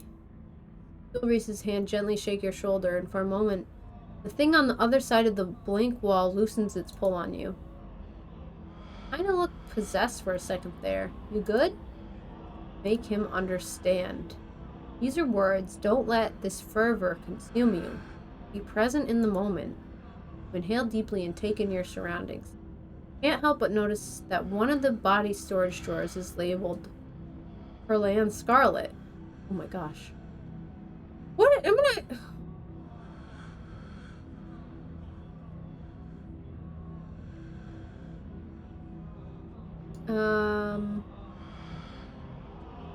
Mine's had a stone carving the other night. I asked at Oscar's house yesterday. They've been giving me visions, and I can sense one on the other side of this wall. I need to see it. Reese glances back at the wall. You're really serious, aren't you? This is probably a bad idea, but we really need to get in there. I'm pretty sure there's an emergency axe somewhere upstairs. I just need to get the doc out of our hair. Should take 2 seconds. Get the doc out of our hair? Yeah, if I say I'm sick and need something, she'll drop whatever she's doing and do it for me. Here for a way to get her out of the house. And most of the time it's true anyway. How'd you learn that little trick? When you're a teenager whose doctor mom won't leave you alone for 2 seconds, you learn how to make it happen. Thanks for understanding. Don't mention it. If there's anything I can do actually be useful, I'm happy to help. actually be useful. Be right back. Strides past you, his long legs moving swiftly. He seems excited, his usual door demeanor replaced with an uncharacteristic pep when faced with the prospect of sneaking around and tearing down walls. You hear his soft voice filtering in through the open doorway at the top of the stairs, a hoarse and sickly edge added for effect as he speaks to his mother. Hey, Mom, he coughs gently. Reese, I didn't know you were awake. I still feel like shit, but I think I can finally try to take some juice down. It looks like we're all out, though. Really? You thought I'd just pick some up? I've got an errand to run on Main Street anyway. I'll go pick up some orange juice and ginger ale, too. That'd be awesome. Sorry to ask. I know you're probably busy. No problem. Doesn't take long. Don't do anything too strenuous while I'm gone. Just lie in bed until I get back. Thanks, Mom. I'll take it easy. You hear her footsteps move down the hall, then the front door opening and closing. It worked! The theatric rasp has left his voice, excitement rising in its place. Coming up, we don't have long until she's back. As you step out of the morgue, you relax. The extra space between you and the carving has weakened its hold on you, and with it, your desperation to claw your way through the wall and unveil it. It's one of those emergency fire axes, so it should be pretty obvious wherever it is. I'm not sure where she would be keeping it. I'll show you around. Let's try the doc's office first. Make your way to the doorway of her now vacant office. I don't see an axe in here. Right. Cursory glance reveals nothing but stacks of paper and cabinets of medical supplies. But something on the desk catches your eye. Some sort of records with your family's name on them. Read 'em! Reese stops in the doorway, turning to watch you leaf through the documents. Find something interesting? They're your family's death certificates.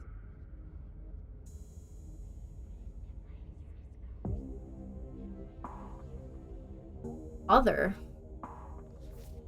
Slowly flip through a few of the other Scarlets whose names aren't quite as familiar. Theodore Scarlet. Cause of death, crushed in mine collapse. Body not recovered.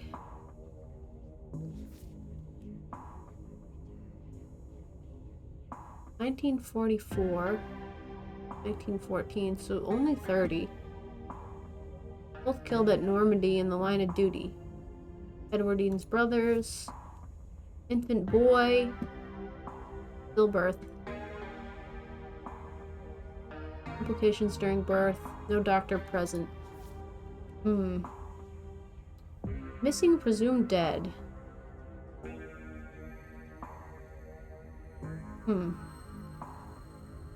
At 11? Age 9? Wait. I feel like that math's wrong, but okay. Age 16. Complications during childbirth. A lot of kids to outlive. Yeah. Heart failure. Almost made it to 90. Died a normal person. Illness. Sleep apnea.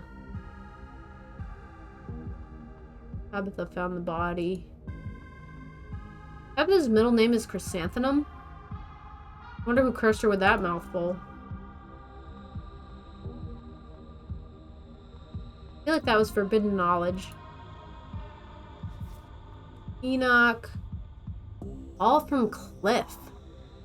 This one has a coroner's report attached. Wow.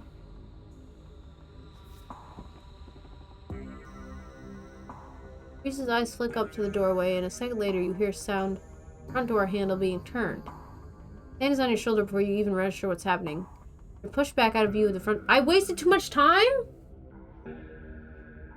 Shit, I'm not supposed to be in here. We gotta hide. I wasted too much time reading the things that we couldn't get the axe? Oh no. Oh my god. Now I'm in the closet.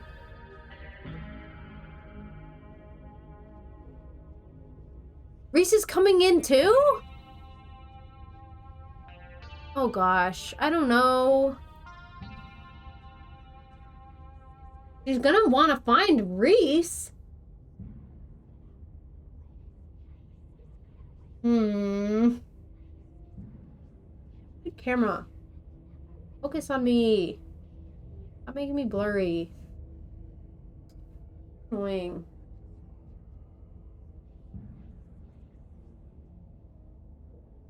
Let him in, I guess. Together, you listen as the doctor makes her way some room deeper into the clinic.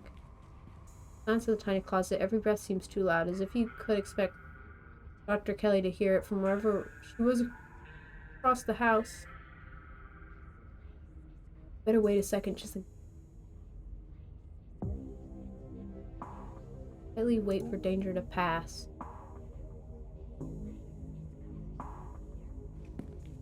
Steps soon return. Dr. Kelly makes her way back towards the hiding place. Banging floorboards broadcasting her location. The hallway. Your hiding spot! Get louder, approaching the open office door, and then they stop. Much to her relief, she opens another door, leaving the main clinic. We're in the clear. Probably only got a minute or two until she comes back, so let's make it count. The medical supply room is probably our best bet.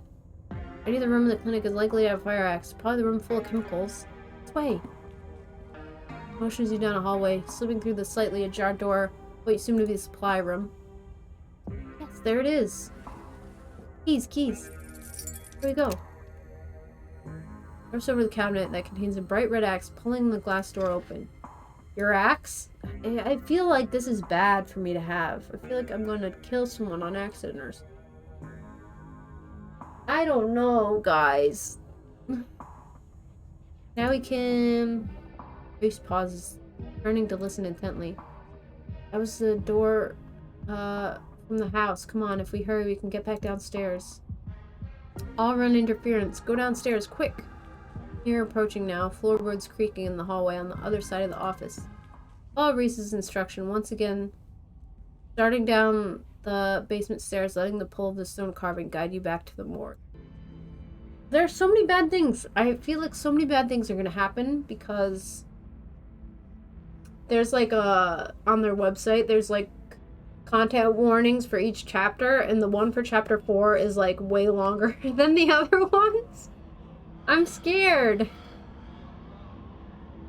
I was right. We did already have juice. It was just in the back of the fridge, but there's no harm in having extra.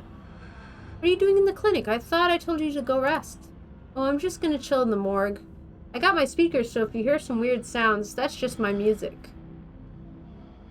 I'll be sure to put in earplugs to drown out all the industrial clanging you listen to. You know I'm not the biggest fan of you spending time down there. It can't be good for your mental health to hang out in a refrigerator for corpses. You at least have a blanket this time. Yeah, I'll be fine. Just a change of scenery. Room feels too claustrophobic right now. Okay, I'll let you know when it's time for dinner. You hear the door at the top of the stairs close and the sound of Reese descending the stairs to join you in the fluorescent lit room below. Hey.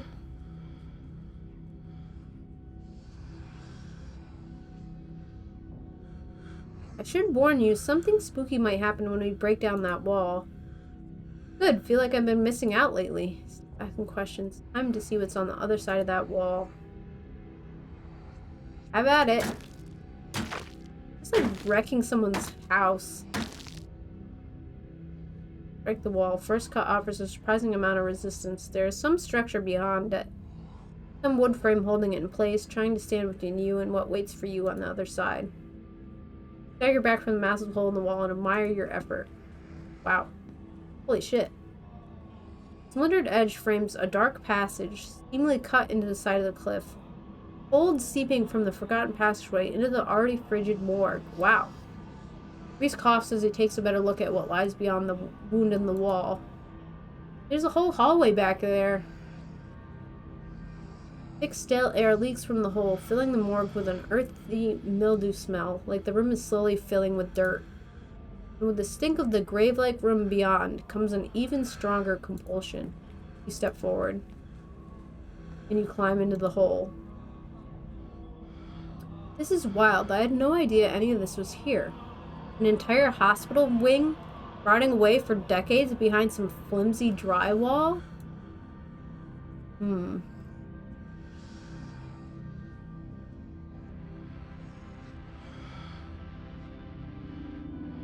I don't know, man. Why is this place hidden away? A lot of awful stuff happened at the hospital. Maybe people just felt the need to bury those memories. Or maybe a pipe burst or something, I don't know. Step forward into the unknown. No bother to retrieve the axe. The final wall concealing the carving is rotten, water damaged, having eaten away at the wood over the course of unknowable years. The planks nearly reduced to sawdust. You tear into it. What? Injured man. Enoch, I thought you weren't going to come. I was worried you'd leave me here forever. They said there's nothing they can do. I'll never use my legs again. Enoch, what am I going to do? Nonsense, Teddy. Those doctors don't know what they're talking about. I'm doing my own research and I found us an alternative. You won't have to worry about anything from here on out, I promise. I went to talk to the witch. A witch? But that's nonsense. It's alright. It's all sorted. We're taking you home today and everything will be resolved by this time next week. That's right, Doctor. At this point, I think it's safe to say his body was never recovered. Whoever it was who claimed to be Theodore, it wasn't him. Wasn't even paralyzed, as it turns out. Just some grifter trying to take advantage of the tragedy. Everything goes black. Your vision swims back into focus. It takes a solid second or two to reorient yourself. You're in an unfamiliar bed. Reese leans against the far wall, eyeing you with concern and curiosity. Hey, I was worried you'd slipped into a coma or something. You tore down a wall like a wild animal, found some weird carving, and collapsed. I think you might have some kind of seizure. Are you okay? God. I had a vision. Like a hallucination? I had those sometimes too. Used to have them a lot as a teen. Always just weird little things, like my hands would look wrong, or my neck would seem too long, or the room would feel smaller. I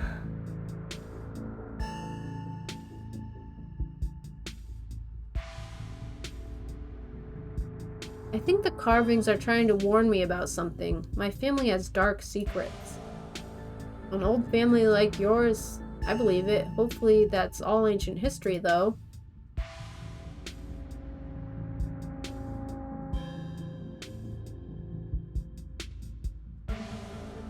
Wait, nothing spooky happened? The mountain didn't collapse on us? No ghosts? No, nothing. You just fell down, twitched a little, and when you seemed stable, I carried you back here. That was a few hours ago. Oh, God, Bella is missing.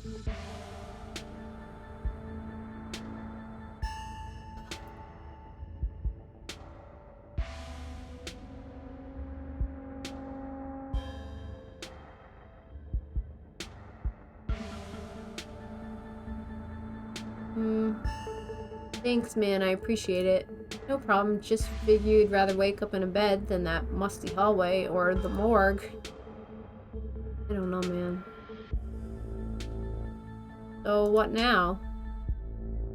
We won't be stuck down here for a little bit. The doc is on the warpath up there. I refuse to take my medicine. She's not happy about it. Went ahead and blocked my doors so she can't get down here. Now we have to wait her out. You blocked your door? It's just a precaution. I don't think I can underestimate her at this point. For the first time in a while, I don't feel like roadkill, and I'd rather keep it that way.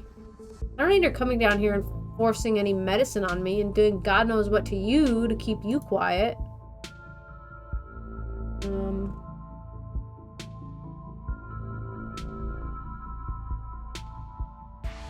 I don't know about this. Gives us time to figure out a game plan? Exactly. I think we should treat her like a legitimate threat. I have these weird memories. I always assumed they were dreams or hallucinations because they didn't fit the way I thought of her, but I think she's used tranquilizers on me. Other times, I've gotten too unruly for her. I don't know how much of those memories I can trust, but I'm starting to think I should believe my instincts when it comes to the lengths she's willing to go. Keep me under her control. We'll wait until she's asleep, then we can at least get out of the basement, and we can figure out what to do from there. What about Stella? I don't like this.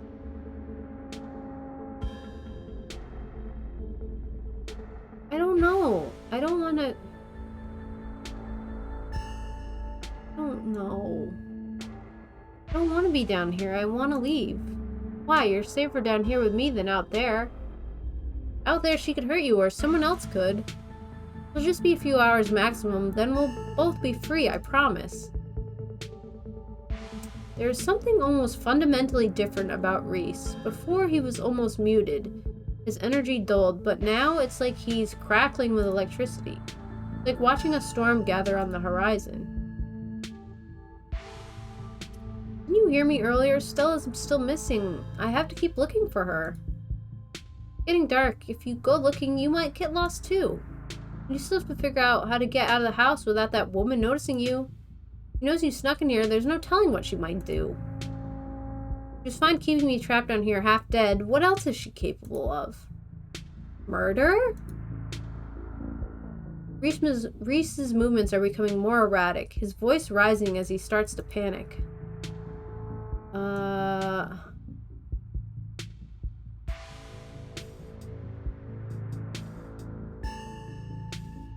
Are you sure you're okay? Yeah, I'm just panicked, I guess. Sorry. It must seem weird. I feel weird. I have been pumped full of adrenaline, and all I can think about is what'll happen if I don't manage to get out of here, that I'm not doing what she tells me to do. It'd be easy for her to regain control and lock me downstairs for good. She could take away anything I'd use to call for help, and paint over the windows, and keep me sick for as long as my body can withstand it. There's something very strange happening to the thin young man in front of you. It's as if his muscles are squirming under his skin, and the panic in his face has transformed his features into something almost inhuman.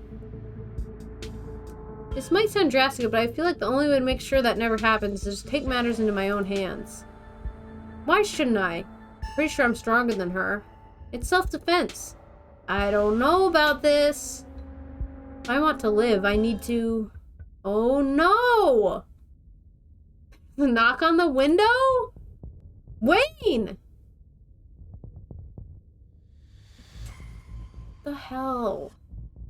Leave now, before this situation escalates. Oh my god. Who the hell are you?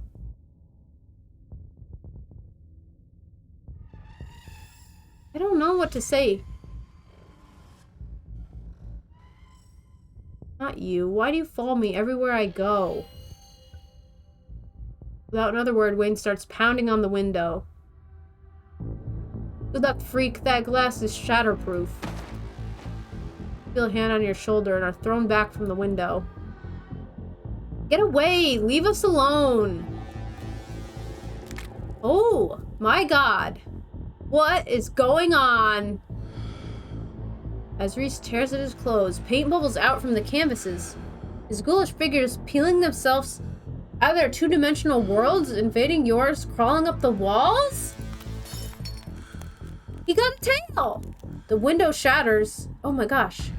Grab my hand, I'll pull you out. I get it. You're the guy who's been following me.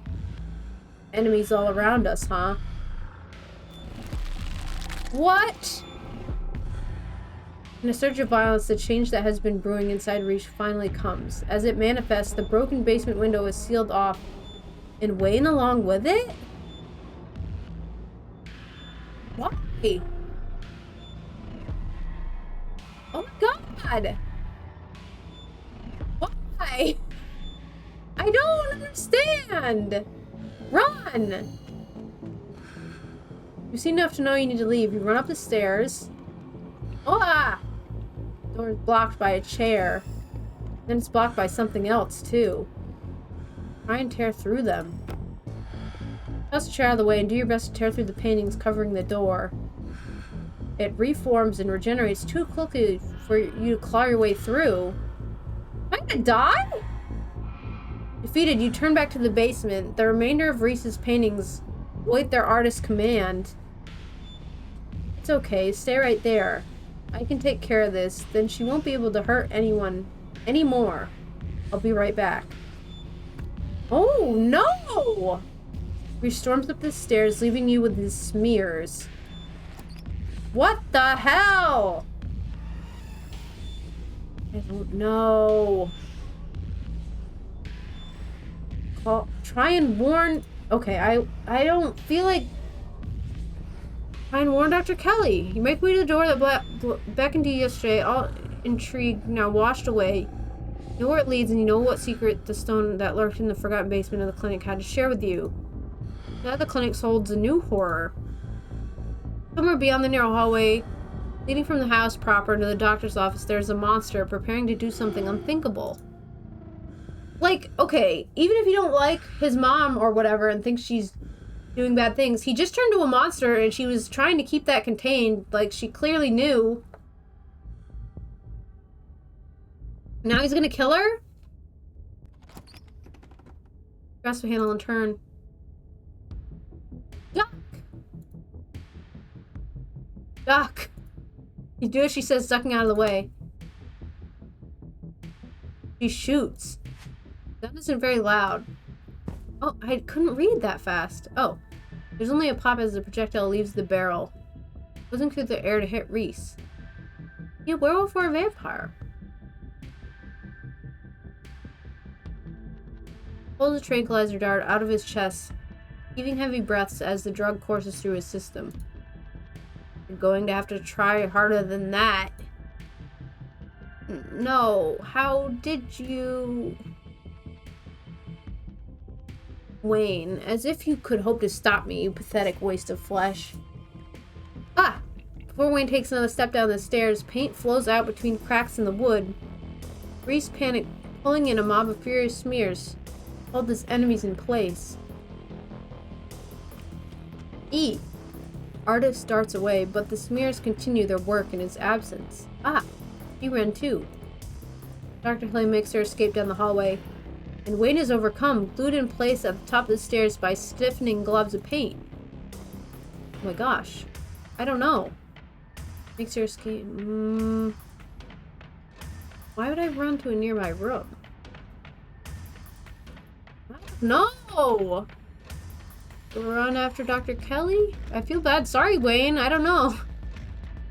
Braving the onslaught of the smears, dodging them as best you can as you try to see where Dr. Kelly went. The door in front of you is smothered in paint. Hey! Dr. Kelly's voice crackles out of some unseen speaker. You! Me! Stuck in the safe room. Can't help you from here, but you can help the both of us. You survived. What's going on? I think you can probably put that together. Need to get the medical storage room. I'll give you further instructions when you're there. Alright.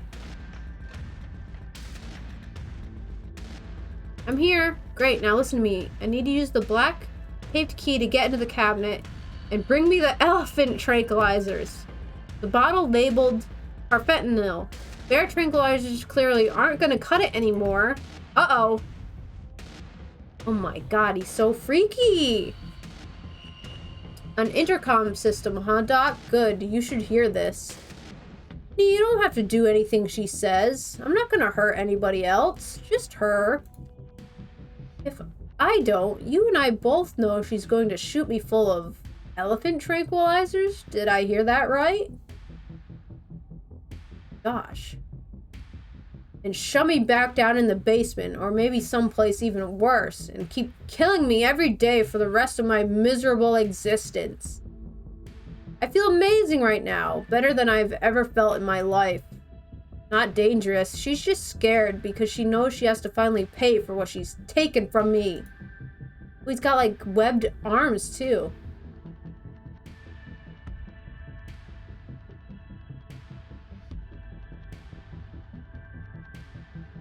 I don't know.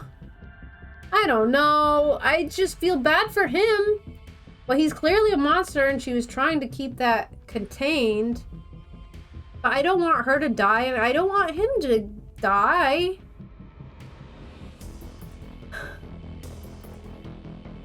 I'm not going to let you kill someone, Reese. Why not? She wasn't afraid I might die. Does she know those tranquilizers aren't going to kill me? Does she care? Trust me, Reese, I've always been careful with your medication. I want you to live. I love you. Tell yourself whatever lies you have to, Mom. You wanted a good relationship, you had your chance, and you decided to convince me I was dying, instead of just letting me exist. Oh, Wayne. Don't try to spin it like some kind of crime of passion now that the consequences are staring you in the face. Enough. Reese cries out in pain. Ah, what the hell did you do to my shoulder? Ah, he scratched him good. I'll handle it. Try to get somewhere safe until then. Holy crap! What is Wayne? You stagger off down the hallway. Quick! Grab the tranquilizers, head to the safe room. Yeah? I'm grabbing them.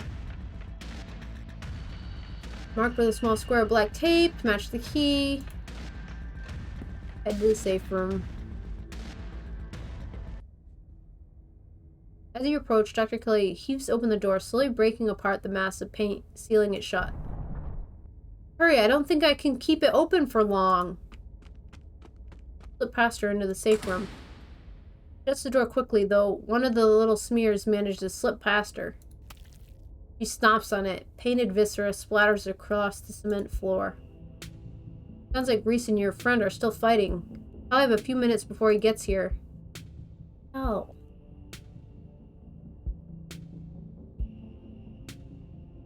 Let's talk Reese. Yeah, I bet you have some questions. Go ahead, I have nothing left to hide. What? What is he? At first I thought he was some kind of werewolf. But if he is, he doesn't follow any kind of full moon rules or anything. Silver doesn't do shit to him. Seeing what he looks like, it's just weird. I almost wish I could examine him while he's fully transformed. I'd be fascinated to know what happens to him. Or how his body does it. But he seems pretty hellbent on ripping my throat out, so I guess that'll just have to remain a mystery. How do you know he's dangerous? Well, he wants to murder me, so that's clue number one. Not like he's usually a violent kid, he's mostly just sad, but every now and then we butt heads, and that's usually when this side of him comes out. Imagine if this happens anytime he gets frustrated with anyone. Imagine he gets road rage one day, turns into a 12-foot tall monster with a million teeth, and rips somebody apart in the middle of a major metropolitan area. Yeah, he's dangerous.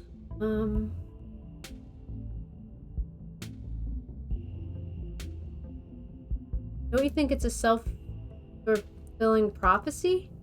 Oh, don't preach to me. Is he a sweet kid most of the time? Absolutely. And Ted Bundy was sweet to the people he picked up off the side of the road. I don't know if that comparison is fair.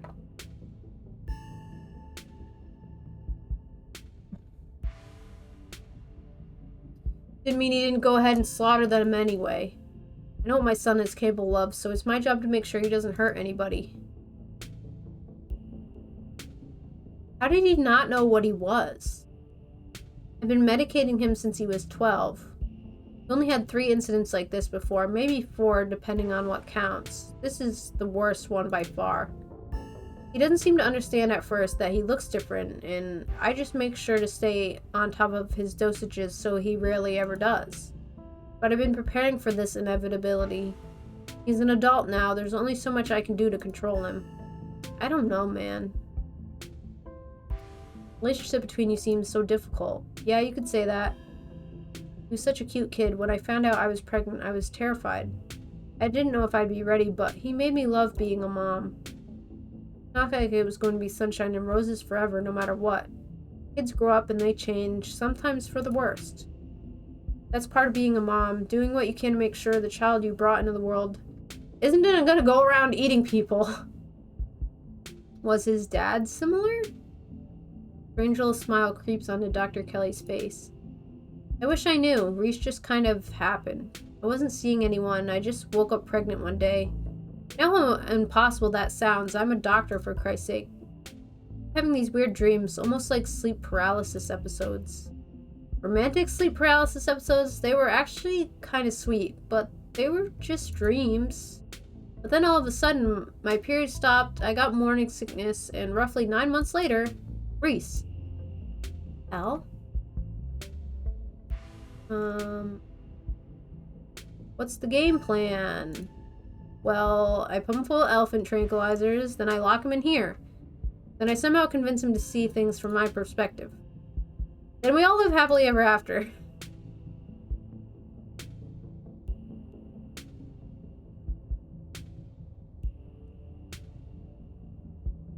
There has to be some other way. It's just going to make him feel trapped. Sure is, especially since I'll have to isolate him even more now that he knows what's going on. He's going to hate me, but you gotta work with what you've been given. And what I've been given is an ethical dilemma where I either let my son kill me, freeing him to go out and kill others, or imprison him for the rest of his life and force feed him poison to keep him controllable. Or the third option, kill him. I've decided which outcome I can live with. Oh my god.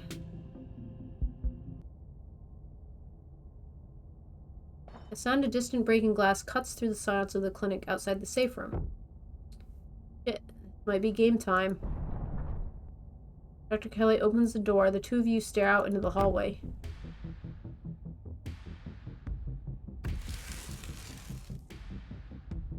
You can control the paintings. He's pretty cool looking. Hello!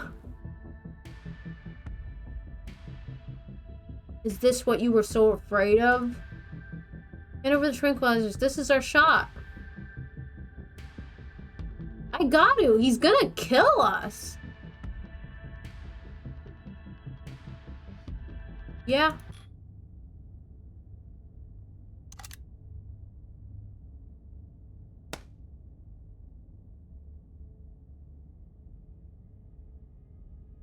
Sorry, Reese. Thank God. I can drag him into the safe room on my own. I'll meet you at the front when I'm done. I don't think you should go. I don't know what you should do. Near the entrance of the clinic, everything is quiet now, only streaks of paint where Reese's minion had once broiled out of the cracks in the wood. What about Wayne? I hope you understand that this needs to stay between us. I don't care how much you feel like you need to share what just happened with other people. The more people know about this, the more trouble it is for me and for him. I don't need any more well-intentioned escape plan.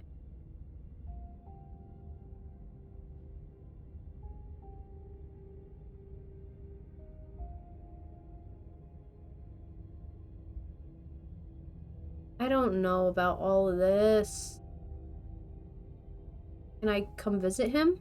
As long as you don't bring anyone else along, yes, that would probably be good for him. Can't promise he'll want to see you, or that he won't have some harsh words if he does. But I don't want him to be entirely isolated. You think he'll let any of his friends in on this? He heaves a sigh. I'll have to think about it. We'd run the risk of one of them trying to break him out, but to be stuck in a windowless room with no internet and no friends, that's a one-way ticket to insanity. Then I'd have an insane monster on my hands. Bella in particular would be a problem. That girl never knows how to mind her own business or follow other people's rules, and she would have absolutely no fear of what might happen if he was cut loose. Nika I might consider. She got a bit of bleeding heart and pretty inflexible morals, which could be a problem.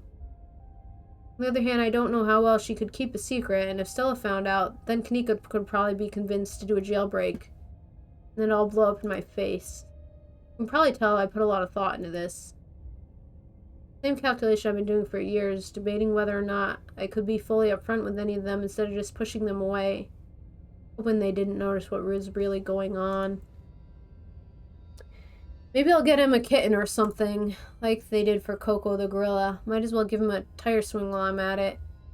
Some enrichment for his enclosure. I hate that I have to do this to him. I don't know. There's a magic stone in your basement. Thought you should know. Also, I busted a hole in your wall. Okay, thanks for the heads up, I guess.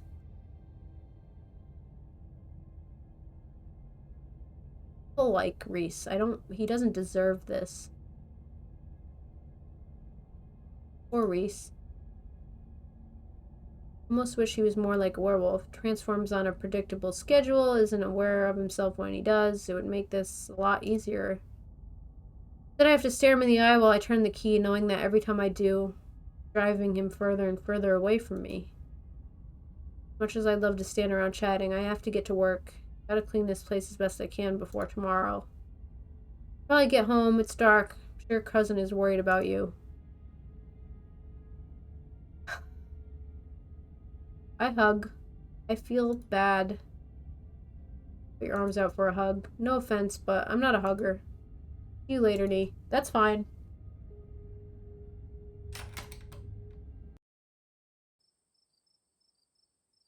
Night's oddly warm compared to the chill of the day. Crickets singing quietly in the sleepy little neighborhood. Everything that happened in the clinic feels almost like a dream, and now that it's over, you realize how little it meshes with your understanding of the world. Go home. Before you can get far, you're interrupted by the sound of panting and the telltale jingling of dog tags. Yes, puppers! It's the militia. They poured out of the woods to stand before you on the road. You were looking for Gretchen, weren't you? We found her, and her person. They're by the side of the road a very little ways through the woods. They're both fine, but the human wouldn't leave when we tried to make her, and Gretchen insisted on sticking by her side, so we'll have to take you to them. Oh, thank gosh, I talked to the dogs. This is great. Oh, talk with animals is the best perk by far. Hopefully you can use your people words to get them to go someplace safe. The woods are crawling with those awful creatures. Not safe anymore, not even for a human. You are very, very good dogs. Lead the way. Yes, we are good dogs. Hear that, Scraps?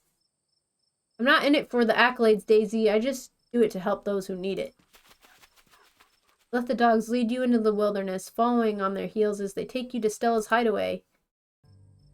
Yes, Stella! Before long, the trees thin, and you find yourself on a steep hill by a two-lane road, lined on one side by sheer rock. And there, sitting on a log, staring mournfully out at the asphalt, is Stella. And there they are. Keep them safe. Be seeing you, speaker. Sit on the log beside Stella. That ghost really did a number on you. What are you doing out here? There was something I had to check out. I've been sitting here since last night, just waiting. Nothing happened. I'll probably just head home and not too long. Please just talk to me. I'm begging you. Stella faces you for a moment, desperate eyes trying to force out words. Part of her thought she would never have to say out loud. And then she turns back to the road. This is where the accident happened. My parents died on this bend in the road. They were taking me to college. I was lying in the back seat. It had just rained and the sun was finally coming out.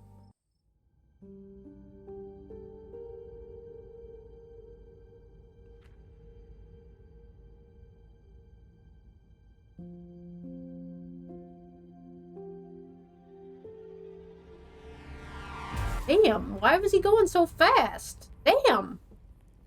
What the heck? Oh my gosh! Terrible. She was laying down! The only reason she survived.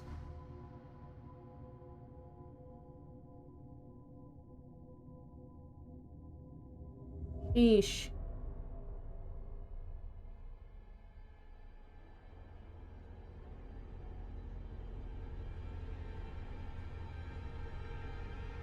No, it's terrible. Oh, it's so terrible.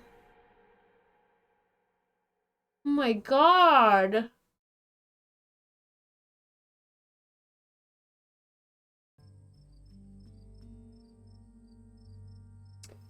Sorry, I know that's probably a bummer to talk about. It was awful. Really messed me up for a while. I think I'm still messed up. There's whole years of my life after the accident that feel like they just never happened. Like, every time I try to remember them, it's blank. I have all these videos sitting on my channel that I don't even remember filming. Scary. At least it hasn't been like that for a while. Thank God. I've never talked about this stuff before with anyone. I'm gonna take her hand. Warm against the cool night air, and the skin of her knuckles is soft. Finally tears her gaze from the road, her sad eyes meeting yours, but the hint of a smile creeps up the corners of her mouth, her dimples beginning to crease. Hand shifts, callous palm fitting into yours, her grip tightening. Strong and comforting, you can tell she feels held. So do you. Two of you stare out at the road. I think the accident is probably why I got into ghost hunting. I think I just wanted to see them again, and wanted to know whether I even could. I never found anything, so I eventually gave up. Then last night happened, and I ran out here to see if maybe it would happen with them too. Even if it meant seeing the crash again, or seeing them all messed up and dead. I just wanted to see them. It's been a whole day. I don't think they're coming. I mean...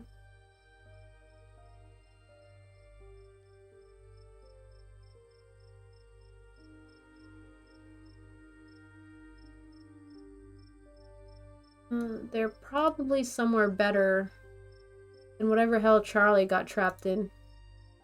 I hope you're right. I've thought a lot about what might come after, whether they're somewhere else or if they just stopped existing. I guess we've seen at least some evidence of the afterlife. I hope that means there's a good version too, where they're still on that long car ride, listening to Dad's tapes, with a place in the back seat for me when I eventually catch up to them. And then it won't matter that I never got to say goodbye. I could always say goodbye now. Stella sits in silence for a long moment, her breath slow and even. Goodbye. I love you. Don't worry about me. I'm gonna be fine. She's silent again as if waiting for a response, but it never comes. But she smiles, a lively glimmer returning to her sad eyes. That kind of felt better. I don't think I realized how much I'd kind of trapped myself in my own head. Thank you for breaking me out of it. She straightens up, stretching her neck. Gretchen hops down from her lap, tags jingling in the quiet night air. I know that stretch. That's the time to go home stretch. Thank the Lord, I'll be sleeping in my own bed tonight.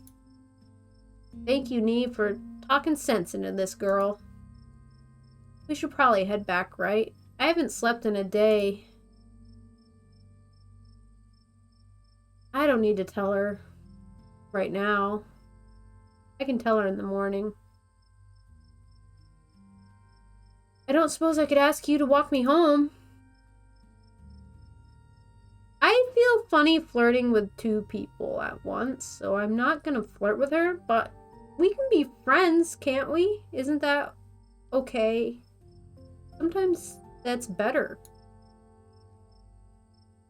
Of course, lead the way.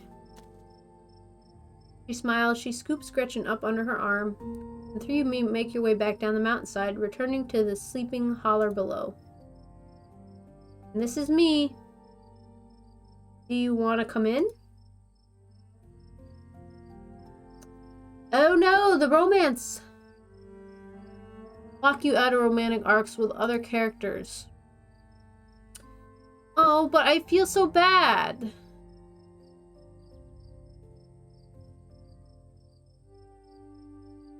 Ah, but I feel so bad. She likes me.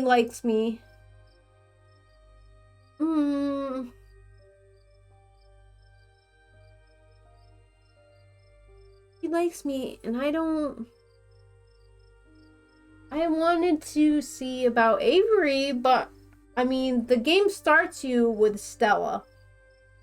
You have a much more developed relationship with Stella. I care more about Stella as a person than I do Avery, because I didn't really get to interact much with Avery yet. So...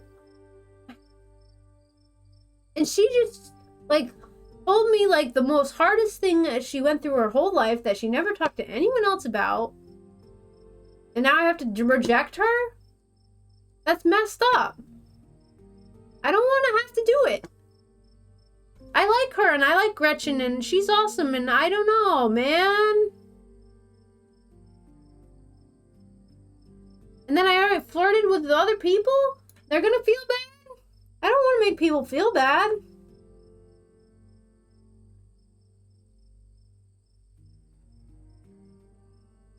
It makes me sad. Can I just... What if... It said... Will lock you out of romantic arcs with other characters. Boo! Boo, I say to that.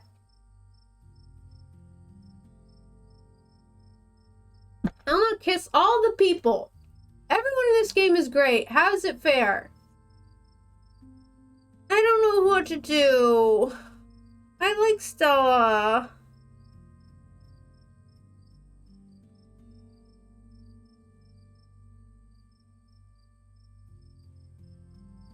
Aw, it makes me sad. I don't want to be mean. I'm gonna save. I'm gonna save this.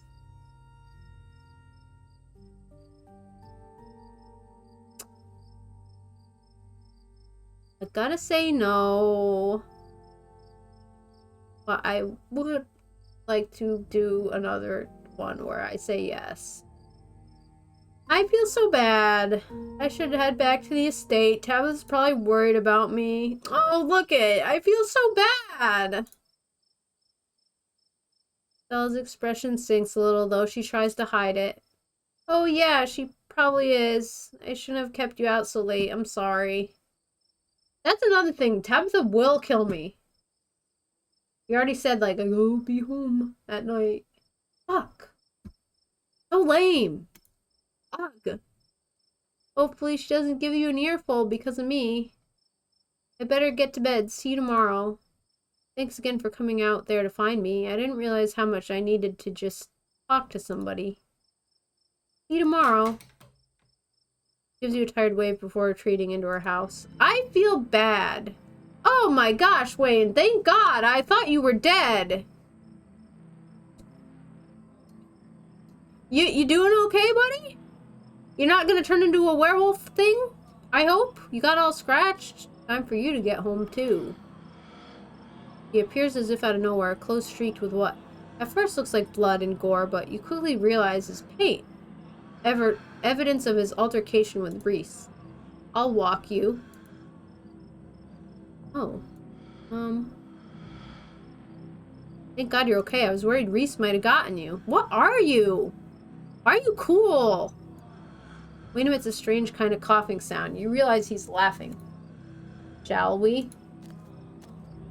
Wayne walks just ahead of you in near complete silence. Why is it so creepy?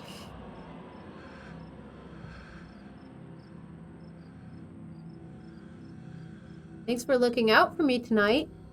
Anytime you find yourself in danger, I'll be there for you. I'll always be there for you. Who are you? Why?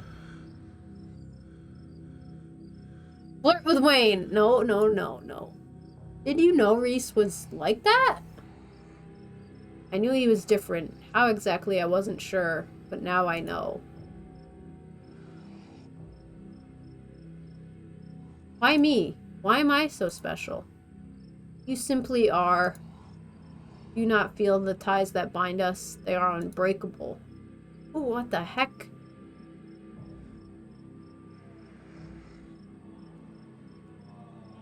Found my family's death records today. Things aren't adding up. Good. You're starting to see the holes then. Look for more. Why are you following me around? Why not Stella or Kanika or Sybil? Why not Tabitha? Because you're special. You don't need to keep coming up with new topics of conversation to fill the silence. You're tired. It's been a long night. You should rest. Wayne remained silent for the rest of the journey back to the estate. I'm sure we'll see each other tomorrow. Try to spend some time in that old building before you head to town. Tabitha won't be around. Too busy at the mines. Forbidden places won't be forbidden without her there to stop you. You might be surprised at what you find. Until then, sleep well. You could just flirt with Wayne, get with Wayne. I want to know what's up with him, though. He disappears into the underbrush. My gosh! The estate feels empty. Wind howling through its abandoned halls, the very foundations creaking beneath you. Your cousin must have already gone to bed. Go to bed! Exhausted beyond belief, you stumble into your room and collapse on the bed. The damp smell of the mattress starting to become almost welcoming. Find that the now daily horrors of Scarlet Hollow are finally behind you, at least until the sun inevitably rises once again. I should have saved more during that chapter. Close your eyes, your exhausted body succumbing to sleep almost immediately. As you drift off, you think of Reese, trapped in that tiny, windowless room. All his greatest fears realized, his body no longer his own. But you stopped him from killing Dr. Kelly. The world, at least for now, is protected from him. And then you think of nothing. Oy, oy, oy! I like whatever he is. Wayne plushie! My goodness. So do I save now? We'll put that there. Oh, it's so good, though. That was so cool. He was such a cool monster. That chapter felt like there gotta be so many branches. Hmm.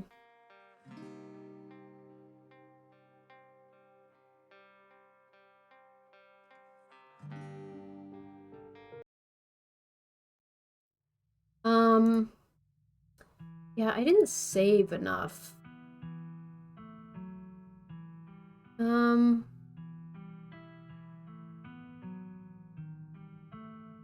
I kind of want to rush through not tranquilizing Reese.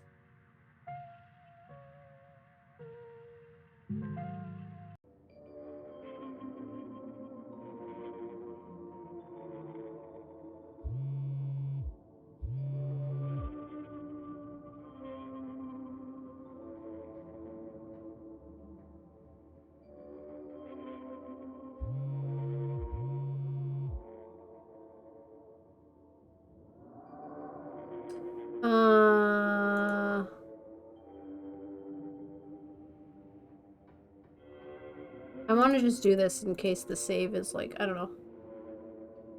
I guess I could just rush it and not do this, but...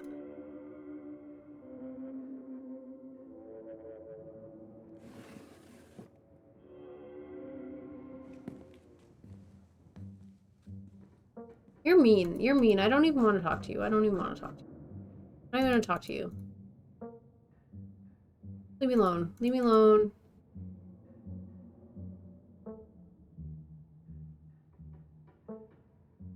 It's fine. I Avery, please. I gotta see something.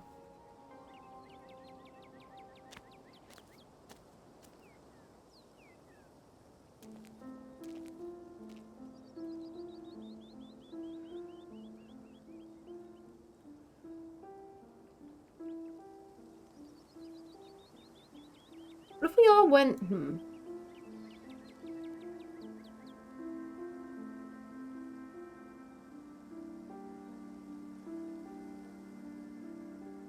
This is how I got to go to the house, so I need to do that again. He talked to the dogs was such a great thing, but we're rushing it. We just want to see. We just want to see. We just want to see. We don't stop him.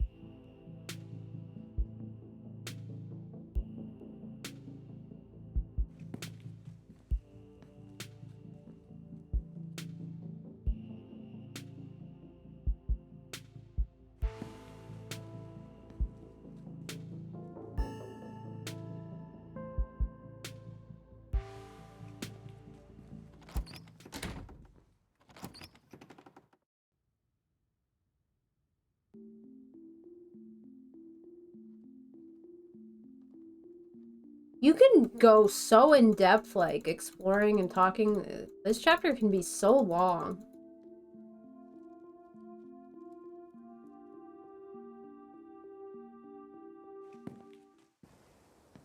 I like how there's an option for you just to like never talk.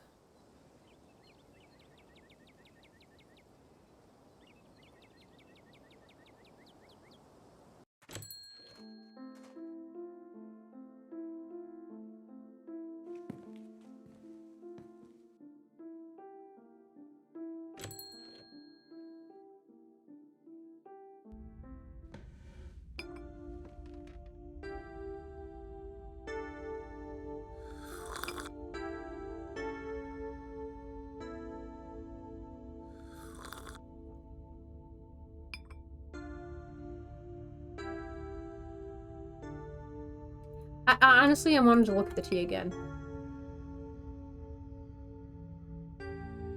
I don't know what she sees as a cat. I would like to learn how to read tea leaves.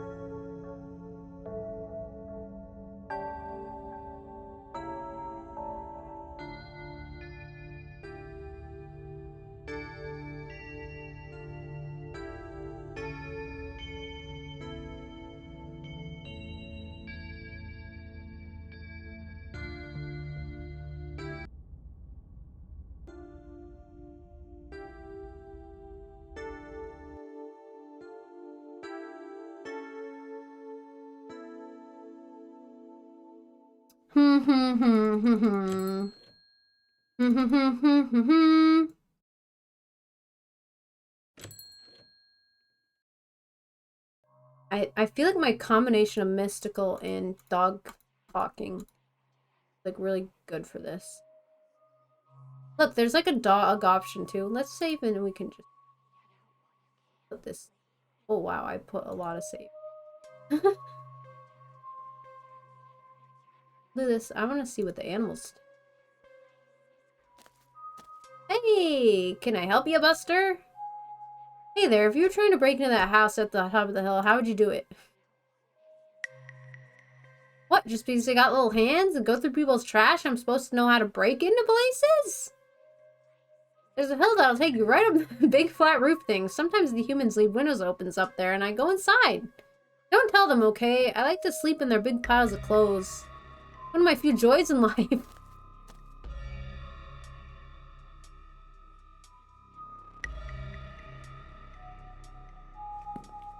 So cute.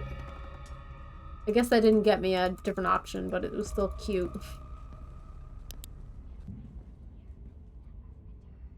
Oh my gosh. Are you human? Yeah, sorry, that probably doesn't look like the most normal. Okay.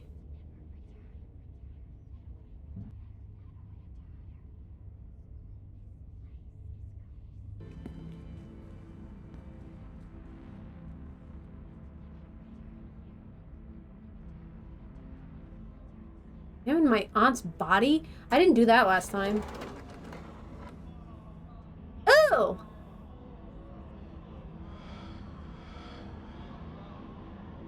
Not the first corpse you've seen, but it felt the same as any other. She's an empty body now.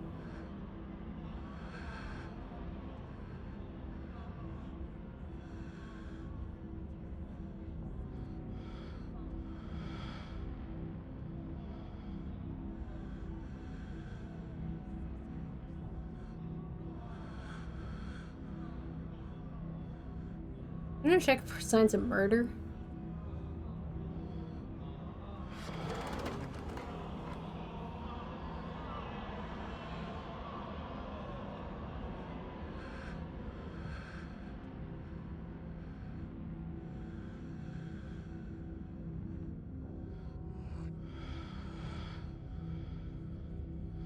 We're getting the axe. We're gonna get the fucking monster Reese.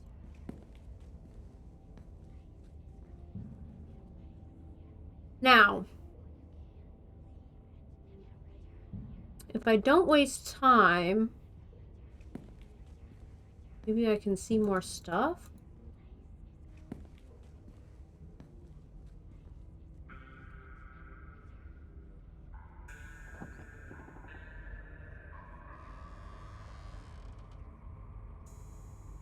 Now we're hiding in a different room. Or are we? Yeah.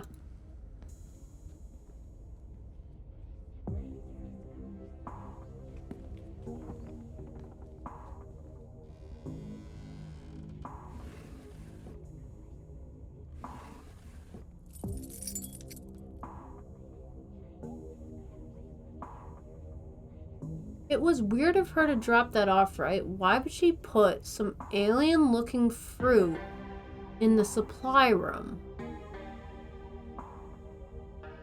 What the hell is that?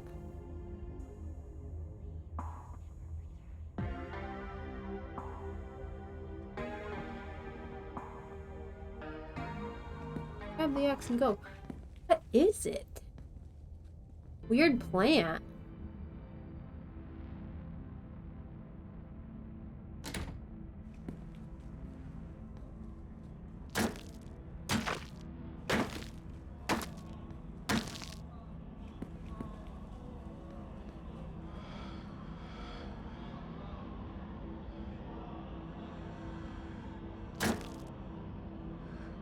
There's a lion person.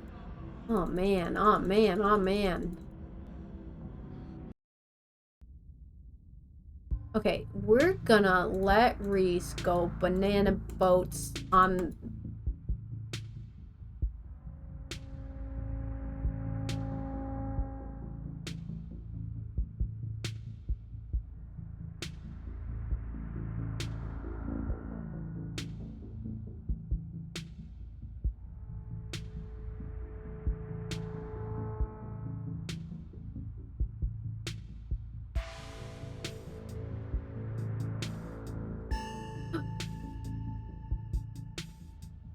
Was it poison?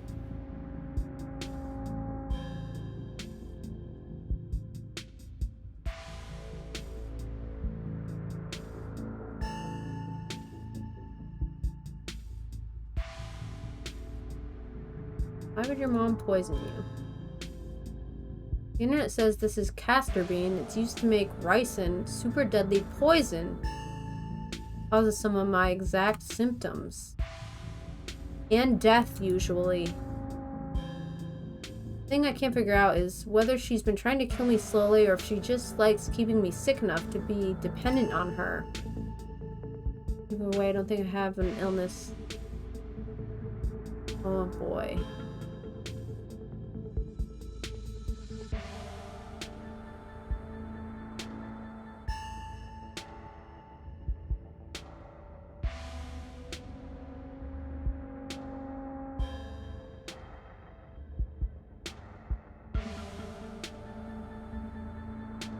Oh my god, I'm gonna let the werewolf person...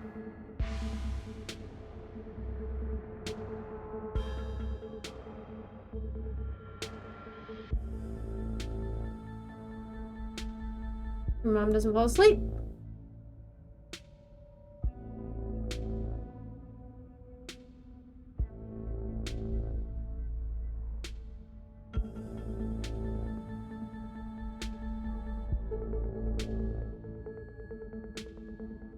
You know, she death blood.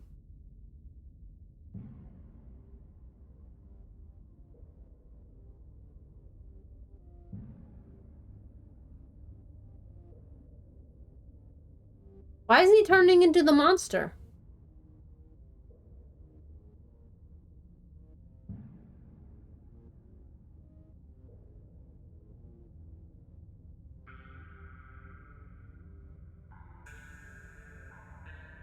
Oh boy.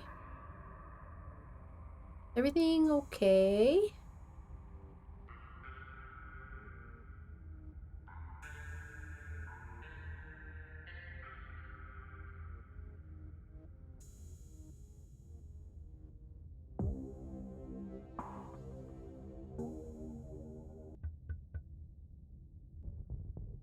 What up, Wayne?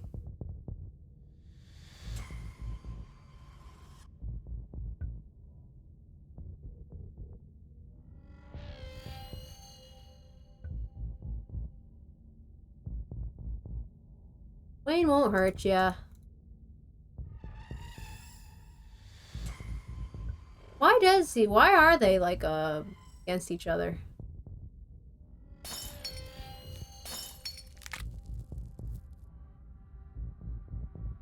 He can control paint and be a cool werewolf. That's pretty cool.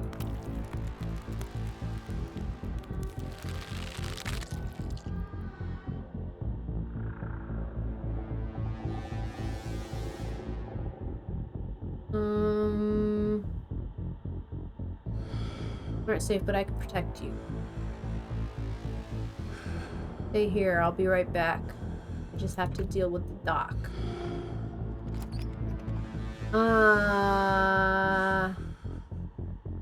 Follow Reese.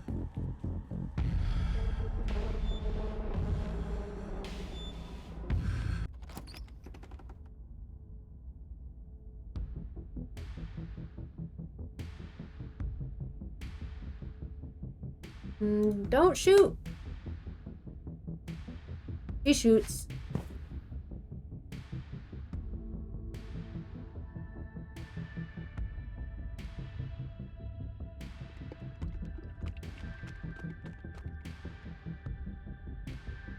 Run to a nearby room.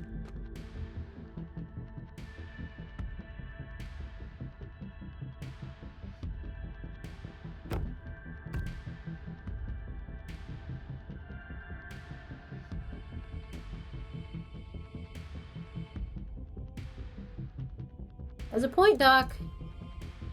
He's dangerous. He's going to kill me. How can we know there isn't anyone else whose treatment you've taken into your own hands? Done it once was to stop you from lying to someone else.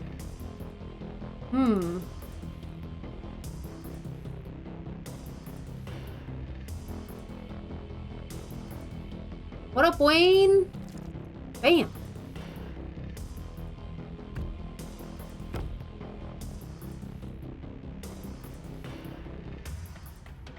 Do not grab the tranquilizer.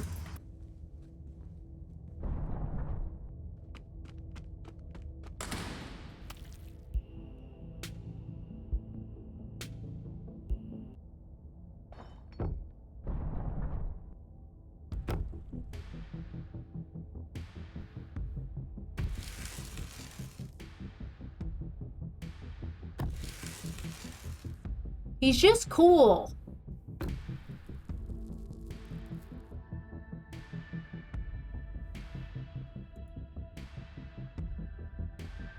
Do nothing.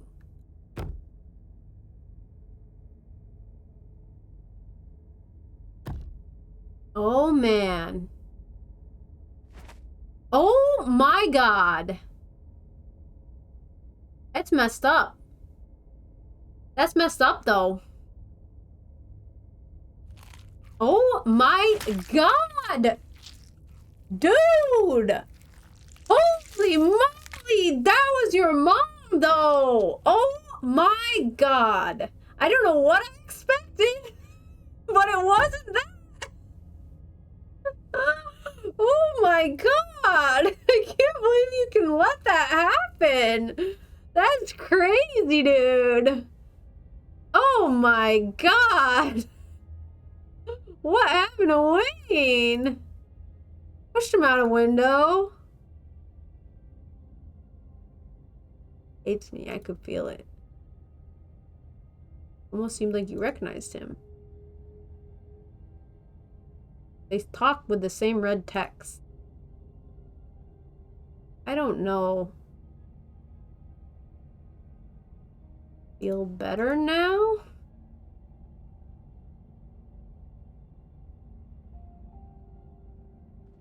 I don't know. And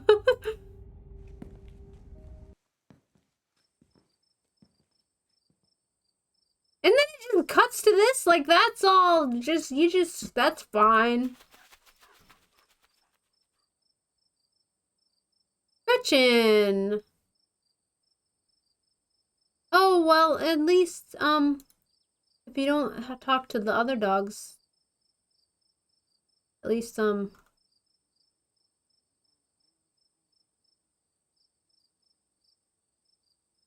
yeah, Gretchen will still help you. Alright, I guess I wanted to see what would happen if you didn't help her, but my god, that's brutal.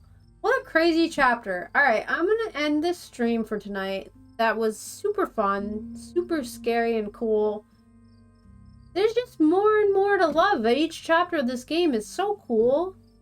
I hope you all enjoyed it. I certainly enjoyed it. If you want to check it out, there's so many branching stories and different stuff you can do. Like, I would say definitely worth playing through on your own. Scarlet Hollow, it's on Steam. Yeah. And I'm so looking forward to the rest of the game, because this was only chapter 4 out of 7. They're having a chapter for each day of the week leading up to the funeral. So yeah, super excited. That was awesome. I hope you enjoyed it. And have a good night, everyone.